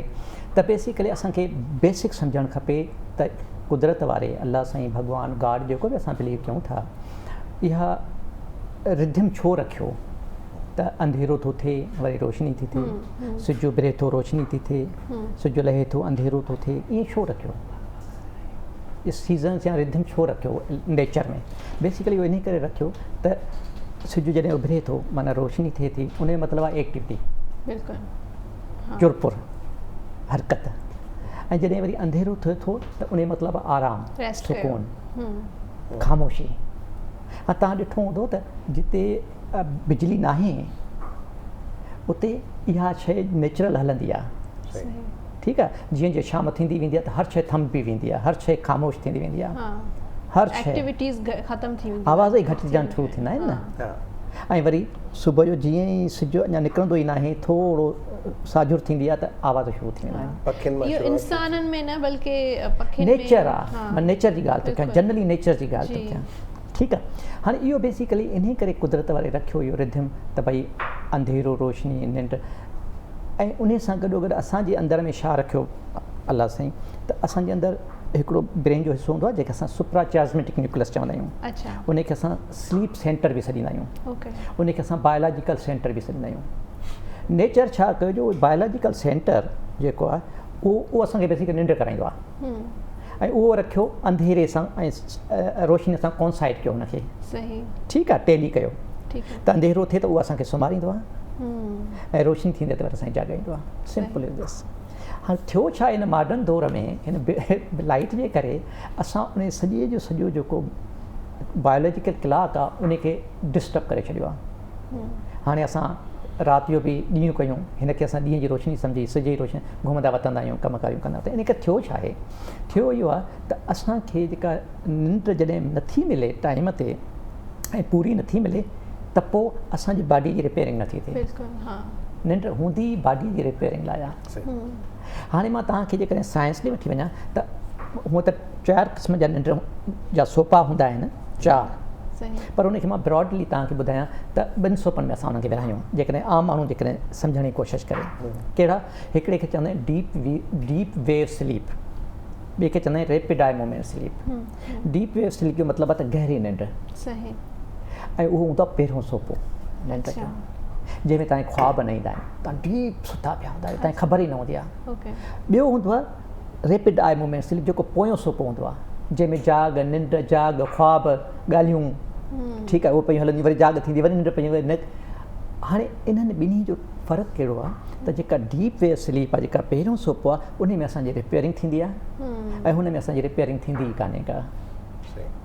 अहिड़े माण्हू खे उथारे छॾियो आहे, को फ़ाइदो न थिए. हाणे जेका बहितरीनु असांजी जेका माना रिपेयरिंग थींदी आहे असांजी बॉडीअ जी, उहा थींदी आहे राति जो 10 बजे खां सुबुह जो 4 बजे ताईं. This is ideal time for our repairing.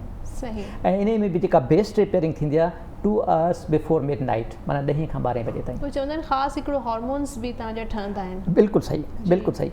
हाणे चवण जो मक़सदु इहो आहे त मेलेनिन हार्मोन ठहंदो आहे, उहो असांखे निंड कराईंदो आहे. बेसिकली हाणे असांजो अलमियो कहिड़ो आहे त असांजी जेका निंड जेका रिपेयरिंग थिए थी सुठी उहा थिए थी 6 कलाक, माना 10 बजे खां वठी सुबुह जो 4 बजे ताईं. सही. हाणे जेकॾहिं हिकिड़ो माण्हू आहे उहो 10 बजे खां सुबुह जो 4 बजे ताईं सुतो पियो आहे त उनजी पूरी रिपेयरिंग थिए थी. पर हिकिड़ो माण्हू चए थो मां 12 बजे सुम्हंदो आहियां त उनजी घणा कलाक रिपेयरिंग थींदी? 4 कलाक. हिकिड़ो माण्हू 1 बजे सुम्हे थो त उनजी 3 कलाक.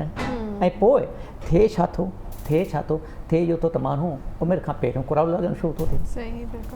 उनजो जो कॉग्निटिव फंक्शन आहे, मेमोरी फंक्शन या कॉग्निटिव फंक्शन, शयुनि खे सम्झणु, शयुनि खे हल करणु, उहा उन में प्रॉब्लम अची वञे. अॼुकल्ह त मां नौजवाननि खे ॾिसां थो शयूं विसरी वञनि। असां उन्हनि मां गजनी थी आऊं। अच्छा डॉक्टर साहब, जेका मूं ॻाल्हि पियो कई जेका मेडिसिन वारी आहे, जेका निंड आहे, अचूं था हाणे मेडिसिन ते। हाणे प्रॉब्लम छा आहे त बजाए जो माण्हू पाण खे ठीकु करे मेडिसिन ते थो भाड़े। अब टिकी खाइणी आहे ख़ैर आहे, बाक़ी हलल आहे। हाणे हुन प्रॉब्लम छा आहे, बेसिकली असां इहो कंहिं ॿाहिरीं शइ जो सहारो था वठूं। पाण खे जाॻाइण लाइ बि स्टिमुलेंट खपे, अब चांहि खपे, कॉफ़ी खपे, ठीकु आहे। पाण खे ख़ुशि रखण लाइ बि कोई एडिक्शन खपे, ठीकु आहे। घणो खाईंदासीं जेका सो ॿी एडिक्शन जेके थींदियूं आहिनि उहे कंदासीं पाण खे ख़ुशि रखण लाइ, पाण खे पुरसुकूं रखण लाइ। अहिड़े नमूने निंड लाइ बि वरी आहे एडिक्शन आहे त गोरी खाऊं। बेसिकली बजाए जो असां उनखे पाण खे ठीकु कयूं, असां उन ते पोइ थिए छा थो उहो त टाइमली तव्हांखे फ़ाइदो त ॾिए थी, पर उन जेके लॉन्ग टर्म इफेक्ट्स आहिनि, मिसाल तौर तव्हां निंड जी गोरी था खाओ, एंग्ज़ोलाइटिक खाईंदा आहियूं असां, जेने खाईंदा आहियूं एल फलां फलां फलां, निंड त ॾाढी सुठी अची वञे, पर आस्ते आस्ते तव्हांजो जेको कोग्निटिव फंक्शन आहे उहो डिप्रेस थींदो, डेफिनेटली डिप्रेस थींदो। सही, ठीकु आहे। ऐं पोइ अॻिते हली तव्हांखे जेको आहे डिमेंशिया शुरू थींदी। माण्हू ॾिठा तव्हां केतिरा पोड़ा ॾिठा हूंदा 60-70 साल में इर्लेवेंट ॻाल्हियूं कंदा आहिनि, सम्झ में न ईंदी ॻाल्हियूं कंदा आहिनि, ठीकु आहे। कंसंट्रेट न करे सघंदा आहिनि, अजीब चिड़चिड़ो, छो त हू त सॼो हुन ते डिपेंडेंट हूंदा आहिनि न। त कंहिं बि शइ ते डिपेंडेंट थियणु, कंहिं बि शइ जो हैबिचुअल थियणु, फ़िज़ा ते ख़ुदि कंहिं बि शइ जो एडिक्शन जेका आहे न उहा सही भई एडिक्शन कंहिं बि शइ जी, त माना तव्हां उन खां सवाइ हली न सघो, इहा एडिक्शन आहे न। त तव्हां गाॾी ड्राइव न करे सघो जेसिताईं चांहि न मिले, या मां पढ़ी न सघां जेसिताईं चांहि न मिले, इहा एडिक्शन आहे। त हीअ जेका असां निंड जी गोरी खाऊं था, बिज़ाहिर त फ़ाइदो ॾिए थी, तव्हां सुता पियूं, पर तव्हांजी हिकु त पहिरियों ॿ शयूं हिन में, हिकु त जेको तव्हां रिपेयरिंग चाहियो था उहो रिपेयरिंग नथी थिए, न न न न। ऐं ॿियो तव्हांजो कॉग्निटिव फंक्शन जेको ब्रेन जो कॉग्निटिव आहे, सम्झ जो, शयुनि जे हल करण जो, मैथमेटिक करण जो, शयुनि खे कीअं प्रॉब्लम सॉल्व कीअं कजे उन जो, इहे सभु जो सभु इफेक्ट आहे। किथां ॻाल्हि असांजी रुकी? ॻाल्हि हले पई त जेकॾहिं निंड नथी अचे त पोइ एक्सरसाइज़ बि करणु घुरिजनि बजाए जो मेडिसिन वठि। छा ॻाल्हि आहे, मां मूंखां विसरी ॻाल्हि आहे, विसरी न हूंदी मूंखे टेस्ट पिया करणु माशाल्लाह। जी डॉक्टर साहब, त फिज़िकल एक्टिविटी जेका माण्हू जी टाइमिंग खे चेंज करे थी, असां वटि त ॾाढो सुठो मैकेनिज़म ऑलरेडी ठहियलु आहे। नमाज़ अगरि टाइम ते माण्हू पढ़े त उन जेको वॾो फ़ाइदो आहे। वेस्ट फॉलो करे थो, वेस्ट हींअर बि शाम जो 6 बजे 7 बजे डिनर करे छॾे। असांजो डिनर इहो त 6-7 बजे असांजे चांहि जो टाइम आहे, डिनर जो टाइम आहे असां वटि 11:30 10:30 खां 11:30 इहो डिनर टाइम आहे। इनखे असां किथे कंप्लीट करे सघंदासीं? असां त अलाए काॾे पिया वञूं। बिल्कुलु, असां जंहिं शइ खे तरक़ी सम्झूं था बेसिकली उहो तबाही जो रस्तो आहे। असां हिते दुकान ॾिसो आहे त 12 बजे 1 बजे था खुलनि, ऐं राति जो जेको आहे 12 बजे बंदि थियनि, ऐं सॼी दुनिया में न आहे। हाणे इहो सॼो जेको आहे सो बेसिकली 2 शयूं आहिनि। हिकु त असांजो कल्चर जुड़ी वियो आहे, हिन में इंसानु एॾो न आहे, पहिरियों त इहो सम्झो। सही, ठीकु आहे। तव्हां पाण खे ॾिसो न, तव्हां जॾहिं हिते गाॾी ड्राइव था कयो, ठीकु आहे, ऐं हिते हर माण्हू सिग्नल तोड़े थो, त तव्हांखे बि शिक थी थी आहे, ठीकु आहे, ठीकु, भले तव्हां केॾा पढ़ियल लिखियल हुजो, केॾी तव्हां वॾी गाॾी वेठा हुजो, ठीकु आहे, पर शिक थिए थी यार। पाकिस्तानी माहौल आहे, अगरि केरु सिग्नल ते बीहे थो चओ त वरी कहिड़ो कानूनी अची वियो आहे बीठो, ठीकु आहे। ऐं जेकॾहिं तव्हां बीहो बि था त तव्हां ख़ुदि खे अजीब महसूसु था कयो ऐं अजीब टेंशन में रहो था, जेको पोयां जॾहिं तव्हांखे हार्न थो ॾिए त बाबा हलो तूं हे जेको आहे सिग्नल बंदि तूं हल, माण्हू ई कोन्हे। वरी तव्हां जॾहिं इंग्लैंड में वञो था, दुबई था वञूं, इंग्लैंड खे अंग्रेज़नि खे असां छॾियूं था, ठीकु आहे, दुबई हितां वेझो आहे, 2 कलाकनि जो फ़ासिलो आहे, ठीकु आहे, ॿाहिरि उते वञूं था, उहो असां हाणे इहो आहे कल्चर, इहो आहे रियासत जो, ठीकु आहे। त रियासत उनखे केतिरो कंट्रोल कराए थिए, लाज़ आहिनि, जेके अमेरिका में लाज़ आहिनि उहे हिते बि लाज़ आहिनि, सिधी ॻाल्हि आहे, पर उन ते अमल कराइणु इहो रियासत जो कमु आहे। हाणे रियासत जो मतिलबु हवा में न आहे, रियासत जो मतिलबु त माण्हू, ठीकु आहे, पॉलिटिशियंस, ब्यूरोक्रेट्स, जिन खे वटि पावर आहे, हा न, जेके लॉ खे लागू कराए सघनि था, हाणे उहे ख़ुदि उन भञकड़ीअ जो हिसो आहिनि, उहे ख़ुदि तव्हां ॾिसो गाॾियूं ज़ूम करे परे परे हटो, हे हो छाजो सिग्नल, पोइ जॾहिं उन्हनि खे ॾिसे थो त पोइ मां जहिड़ो माण्हू चए थो भला मां छो कयो, पोइ जॾहिं मां जहिड़ो पले खे पुछे थो ग़रीब गुरूब चए थो पोइ मां छो कयो, मोटरसाइकिल अचो त एसी किथे सी, पोइ ईअं सॼो कल्चर डेवलप थो थिए। बेसिकली ॿ शयूं यादि रखणु खपनि जेको असां स्पिरिचुअलिटी में सिखंदा आहियूं. मां स्पिरिचुअलिटी अचां थो त बेसिकली छा आहे, असां स्पिरिचुअलिटी में इहो सिखंदा आहियूं त बेसिकली इंसान जो रवैयो ऐं इंसान ॿ अलॻि शयूं आहिनि.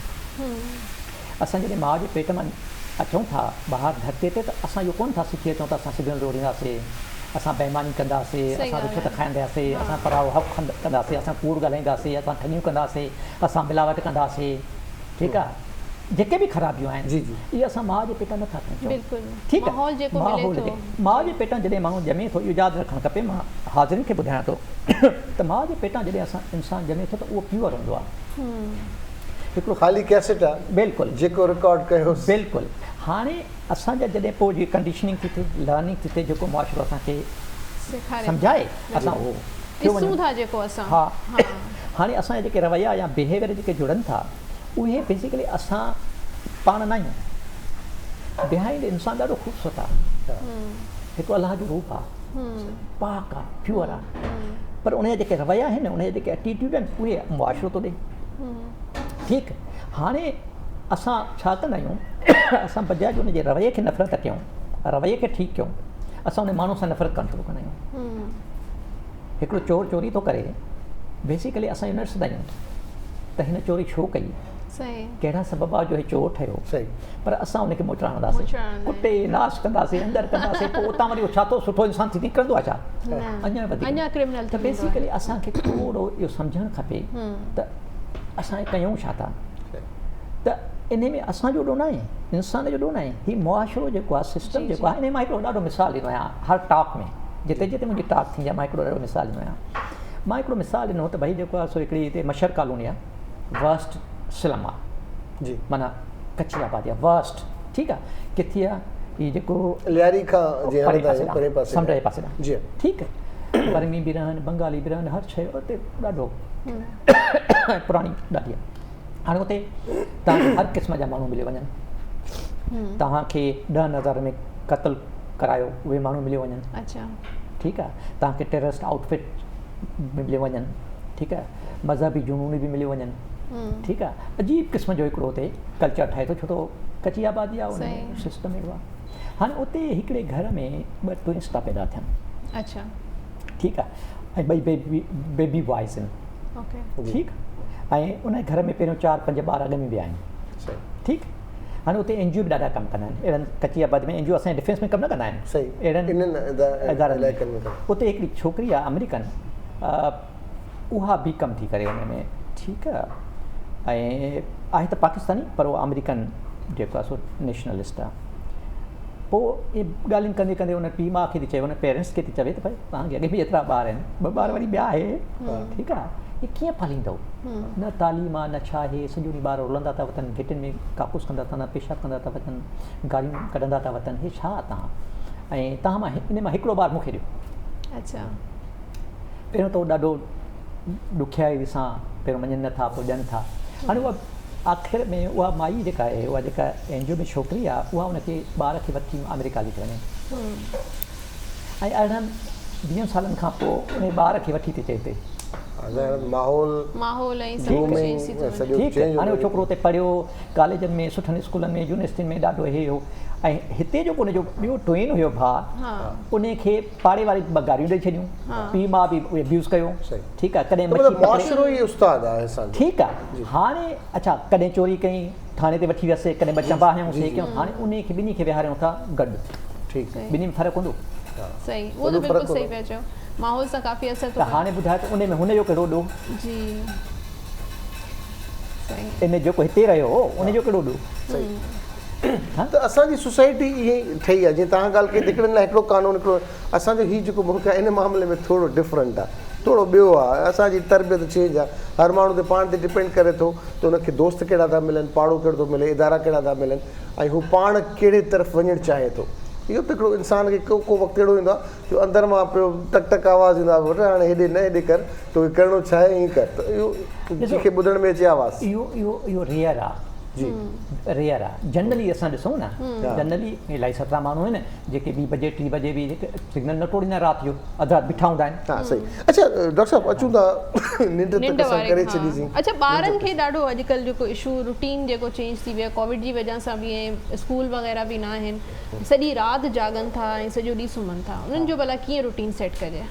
ॾिसो पहिरीं ॻाल्हि इहा आहे त तव्हां कंहिंखे बि भले 10 महीने जो ॿारु हुजे, तव्हां उनखे चई करे ऐं उनखे सेट नथा करे सघो, पहिरियों त सम्झ में अचनि असां सभिनी खे। असां त चई थकिजी पिया आहियूं। त मुमकिन ई न आहे न। ॾिसो हिकिड़ी चवणी हूंदी, अॻे चवणी हूंदी हिकिड़ी त role modelling is the best way to teach.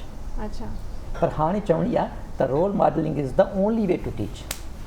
तव्हांखे रोल मॉडल जेसिताईं तव्हां न ठहंदव तेसिताईं असांजो जेको ॿारु आहे न उहो कॉपी करण में ॾाढो होशियारु आहे, पर उहो जेको तव्हां हुनखे चवंदो सम्झाईंदो उन में होशियारु न आहे। असां त सुबुह जो सवेर उथूं कमु कयूं पंहिंजा, पर ॿार त सॼो ॾींहुं सुता पिया आहिनि। बेसिकली मां तव्हांखे इहो त ॿुधायां न, इहो त ॿुधायां त तव्हां उनखे जॾहिं चओ था, जेको चओ था उनखे तव्हां रिएक्शन ई था ठाहियो। उहो चई करे तव्हां उनखे ढीठ था बणाए छॾियो, पोइ तव्हांखे बिल्कुलु बिल्कुलु। ॾिसो हिकिड़ी चवणी आहे, ॿी हिकिड़ी चवणी आहे। जी सर, हिकिड़ी कॉल वठूं था पोइ हुनखे तव्हां कंटिन्यू।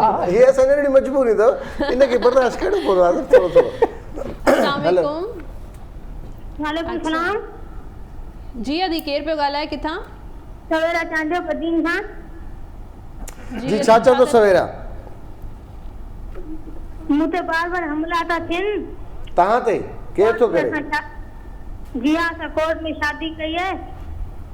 अच्छा जी, असां ते बार हमला टाइम न्यूज़ ते मीडिया कई हुई, उहा न ख़बर कोन ॾिनी आहे, पंहिंजी अख़बार ते हली आहे, टाइम न्यूज़ ते ख़बर कोन हली आहे। तव्हां शादी कई आहे पंहिंजी पसंदि सां? जी हा। उनजे करे तव्हांजा घर वारा तव्हां ते हमलो था कनि? जी हा, उन्हनि हिकिड़े घर वारा न, मुंहिंजा माइट। तव्हांजा माइट? जी हा, हिकिड़े चक्कर हमलो बि कयो, हाणे वरी बार धमकियूं था ॾियनि। अच्छा धमकियूं था ॾियनि। तव्हां इहा रिपोर्ट कराई आहे बेटा पुट? हाँ, टाइम न्यूज़ कराई है, पर ख़बर कोन हली आहे। तव्हांजे एरिया जे पुलिस में तव्हां रिपोर्ट कराई आहे त मूं शादी कई आहे, हाणे मूंखे धमकियूं थियूं मिलनि? पुलिस एक्शन नथी खणे। एक्शन नथी खणे, पर हींअर ऑन एयर आहियो, तव्हां लाइव आहियो, ऐं असांजी इहा गुज़ारिश आहे, इहा ॾाढो सीरियस इशू आहे, ऐं तव्हां जिथां बि कॉल कई आहे पुट सवेरा चांडियो तव्हां ॻाल्हायो था बदीन खां। बदीन जो कहिड़ो? बदीन पूरो ॾाढो वॾो आहे, कहिड़े पासे तां था ॻाल्हायो? ॻोठ मेहर खान चांडियो। ॻोठ मेहर खान। ठीकु आहे। ऐं तव्हांजी कॉल लाइव अची वई आहे। तव्हांजे हद जा जेतिरा बि ऑफिसर आहिनि यकीनन उन्हनि खे ख़बर हूंदी, ऐं न्यूज़ टीम बि ॿुधे थी, ऐं जेतिरा बि दोस्त ॿुधनि था उन इलाइक़े जा, त इन सवेरा चांडियो जी मदद कई वञे, बर वक़्तु क़दम खयो वञे। इन खां पोइ असां बाद में चऊं या ग़लती थी वई, अड़े छा थियो, पोइ न्याणी पाण फ़ोन करे थी, उहो पंहिंजी रज़ामंदी सां शादी कई आहे, उनजा माइट बि उन सां, उनजा घर वारा उन सां ॿधल आहिनि, पर माइटनि खे को इशू आहे जेके उनखे मारण जूं धमकियूं ॾियनि था। इन ते जेकॾहिं बर वक़्तु एक्शन खयो वञे त इनखे ॾिठो वञे, ऐं असांजी डेस्क वारा तव्हां सां राब्तो कंदा, ज़रूरु कंदा, ऐं इन मामले खे चङी तरह ॾिठो वञे। कंहिंजी ज़िंदगी जे मुतालिक़ थ्रेट आहे, धमकी आहे, त उनखे सीरियस वरितो वञे, न की उनखे दरगुज़र कयो वञे। ॾाढी सुठी ॻाल्हि, तव्हां सुठो ते कॉल कई, कंहिं सुठे प्लेटफॉर्म ते, अलाह कंदो तव्हांजी फ़ौरन मदद कई वेंदी, ऐं जेकॾहिं हीउ प्रोग्राम जिते जिते ॾिठो वञे थो उते उते तव्हां सां तव्हांजे लाइ ज़रूरु ॻाल्हायो वेंदो, तव्हांजे लाइ मदद कई वेंदी। तव्हांखे वॾी महिरबानी। अच्छा डॉक्टर साहब अचूं पंहिंजी साॻी ॻाल्हि। हा, त पे असां इहो ॻाल्हि कई त असांजा ॿार सुम्हनि नथा, असां त सुबुह जो उथूं था, कमकार ते वञूं था, पर असांजा ॿार जेके सुता पिया आहिनि, ऐं असां उनखे चई थकायूं, पर हू सम्झनि कोन था। इहा ॻाल्हि आहे न। बेसिकली मां इहो चयो त तव्हां हिकिड़ो मिसाल पे ॾिनो त तव्हां कल्ह जेको कमु कयो आहे, जेको अमल कयो आहे, उनजे बदिले में जेको तव्हांखे रिस्पॉन्स मिलियो आहे, अॼु बि जेकॾहिं उहो ई अमल कंदो त रिस्पॉन्स साॻियो मिलंदो न, ॿियो कंहिं थो मिली सघे। न ॻाल्हि सम्झी? सही सही सही। ठीकु आहे, तव्हांखे रिज़ल्ट त साॻियो मिलंदो जेको तव्हां कल्ह कमु कयो, जेको तव्हांखे रिज़ल्ट मिलियो, अॼु बि जेकॾहिं उहो ई कमु था कयो त रिज़ल्ट साॻियो मिलंदो न। त बेसिकली जेको असां ॿार खे चऊं था ऐं असां सम्झूं था, असां हिनखे सम्झायूं था, ऐं पोइ बि नथो सम्झे, सम्झंदो ई न। अच्छा, इहो इंसान जे फितरत जे ख़िलाफ़ु आहे। तव्हांखे छा करिणो आहे, जो बजाए तव्हां हुनजी कढ पइजी वञो, ठीकु आहे, तव्हां उनखे छॾे ॾियो, ऐं तव्हांजो जेको पाण ते नज़र रखो त मुंहिंजो रूटीन कहिड़ो आहे। ऐं मां तव्हांखे ॿुधायां त ॿारु जेको आहे कॉपी करण में होशियारु आहे ॾाढो, तव्हांजे चवण ते न हलंदो, पर तव्हांजी कॉपी ज़रूरु कंदो। हर ॿार इन करे तव्हां पाण रोल मॉडल ठहो अच्छा टाइम ते वञी सुम्हो परवाह न आहे जागे त जागण ॾियो ठीकु आहे तव्हां हुनखे दीवार सां न लॻायो ठीकु आहे छो त मां हमेशह माण्हुनि खे सम्झाईंदो आहियां त जेका चेंज तब्दीलीअ जी जेका खिड़की आहे न उहा अंदरां खुलंदी आहे जेकॾहिं मां अंदरि पंहिंजो चेंज नथो कयां पाण खे ॿाहिरां को बंदूक खणी बीठो हुजे त भाउ तूं तब्दील कर न खोलींदुसि मां खिड़की इंसानु करे चेंज थींदो ई आहे ईअं चवंदा आहिनि न की ॿार जेके मानी न खाईंदा आहिनि त चवंदा आहिनि की पोयां न पियो छॾे ॾियो जॾहिं बुख लॻंदी त पाण ई अची घुरंदा हर शइ में ईअं आहे हर शइ में ईअं आहे असां पढ़ाईअ में हुननि ते कॾहिं पइजी वेंदासीं असां चवंदासीं टीवीअ ते छो वेठो आहियां असां चवंदा नेट ते छो वेठो आहियां ठीकु आहे पोइ थींदो छा थो थिए इहो थो at the end of the day ऐं दिस अगेन यूनिवर्सल प्रॉब्लम हर घर जी कहाणी आहे मां तव्हांखे ॿुधायां जेकॾहिं को माण्हू चए थो त न मुंहिंजो घर त ॾाढो शानदार आहे उहो कूड़ थो ॻाल्हाए छो त असां पेरेंटिंग कॾहिं सिखी कान्हे का त ॿारनि जी पालना कयूं हू दौर विया जॾहिं बाबू असांखे मारे जेको आहे अधमो कढो ठीकु आहे ऐं उन में प्रॉब्लम थींदा त असांजी पंहिंजे वॾनि सां अफेक्शन न रहंदी हुई जॾहिं असां वॾा थींदा हुआसीं की ऑफिसर ठही वियासीं पोइ पीउ आहे त चवंदा हारी आहे ॻोठ जो ठीकु आहे माइट आहे इहे सभु शयूं जेके आहिनि बेसिकली उहो ॿारु जेको आहे उहो माउ जे पेटां नथो सिखी सघे असांजी जेका पेरेंटिंग आहे उन में प्रॉब्लम आहे पहिरियों हिकिड़ो ॻाल्हि त ज़हन में रखणु खपे त जेको पेरेंट्स जो इंटेंशन पंहिंजे ॿार जे लाइ हूंदो आहे उहो सुठो हूंदो आहे पेरेंट्स जो ॾोह न हूंदो आहे ठीकु आहे मां पंहिंजे बचे खे हाइट ते ॾिसणु चाहींदो आहियां उनखे ख़ुशि ॾिसणु चाहींदो आहियां त मुंहिंजो बचो मथे पहुचे हुन वटि सभु दुनिया जूं सहूलियतूं हुजनि ठीकु इहो ई आहे न पर बचो उनखे कीअं थो वठे तव्हां उनखे जेको चओ था उनजी सुठाई लाइ था चओ तव्हांजो इंटेंशन ख़राबु न आहे पर हू उनखे कीअं थो परसीव करे it's in the अलटुगेदर different story त असांखे इहो सिखणु खपंदो आहे त हू उनखे कीअं थो वठे बजाए असां पंहिंजी ख़्वाहिशुनि ते हलूं ऐं इन करे प्रॉब्लम क्रिएट था थियनि हर घर में एवरीवेयर न काई एक्सेप्शन ई न आहे मां तव्हांखे इहो ॿुधाए छॾियां जेकॾहिं को माण्हू चए थो त यार मुंहिंजा ॿार हिन जा ॿार ॾाढा भला आहिनि यार ॾाढा भला सुलछणा आहिनि ॾाढा अख़लाक़ी आहिनि ऐं राति जो हाज़ुर था अचनि पढ़नि था पोजिनियूं खणनि था साईं फलाणो डॉक्टर थियो इंजीनियर थियो सीएस ऑफिस थियो त अमेरिका वेठो आहे फलाणे कैन यू इमेजिन उहे जेके सुठा जिन जे लाइ चओ उहे जॾहिं ॿाहिरि निकिरनि था पंहिंजे पीउ माउ खे छॾे त कॾहिं मुड़ी पोइ हिते कंध वराए बि नथा ॾिसनि बाबे जो कहिड़ो हाल आहे अमीर जो कहिड़ो हाल आहे मां एज ए फिज़िशियन अलाए केतिरा मुंहिंजा तजुर्बा थिया आहिनि सालनि जा साल मां हाणे त मां छॾे ॾिनो आहे मां माण्हुनि जे घर में वञी जेके पीउ या माउ जेके बेड रिडन हूंदा हुआ उहे मूंखे घुराईंदा हुआ उन्हनि जो जीअं उते माना कंसल्टेशन लाइ जॾहिं मां उन्हनि जूं कहाणियूं ॿुधंदो हुउसि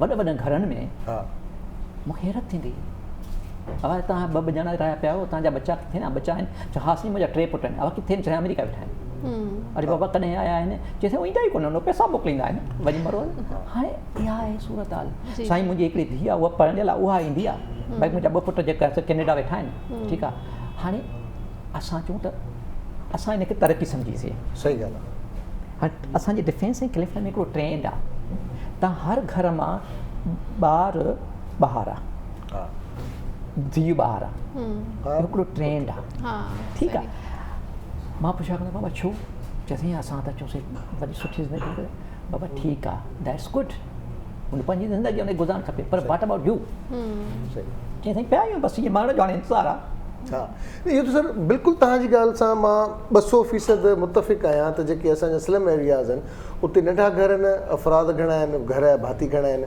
ऐं जिते हिते अगरि असां जेके इलीट क्लास जी रेज़िडेंस खे असां ॾिसंदासीं त वॾा वॾा शानदार महल ठहियल आहिनि पर उहे मुलाज़िमनि जे हवाले आहिनि 10 मुलाज़िम ज़रूरु हूंदा पर घर भाती हुन में 2 या 3 मिलंदा तव्हांखे मतिलबु उहा ई ॻाल्हि थो कयां 2 या 3 तव्हांखे घर भाती मिलंदा बाक़ी टोटल फैमिली ॿाहिरि आहे हीअ त चलो हीअ इलीट क्लास आहे डिफरेंट स्टोरीज़ आहे हाणे जेके मुल्क जा हालात वञनि था कोविड जे करे असां ते जेको नेगेटिव इम्पैक्ट पियो आहे गुरबत आहे कान्हे का अॻु में इहो डिप्रेशन वॾनि माण्हुनि जी बीमारी सम्झो वेंदो हुयो इहे सोचूं ब्लड प्रेशर शुगर चवंदा त इहे वॾनि माण्हुनि जी बीमारी आहे हाणे हर घर में थी वियो आहे हर घर में कॉम्पिटिशन अची वियो आहे हर घर में परेशानी आहे जेको आम माण्हू आहे ग़रीब माण्हू आहे उहो हाणे बीमार आहे नेचुरल जेको हार्ट बि थिए थो शुगर बि थिएसि थी उहो छा करे उहो पाण कीअं रिलैक्स करे उनखे इहे आहिनि त भई मूंखे एंटरटेनमेंट न खपे मूंखे घर जे 3 वक़्तनि जी मानी ऐं घर जी यूटिलिटीज़ कीअं पूरियूं करणियूं आहिनि इहे महताब आहे छा था सोचो है न, मोटायासीं न तव्हांखे सोचो मां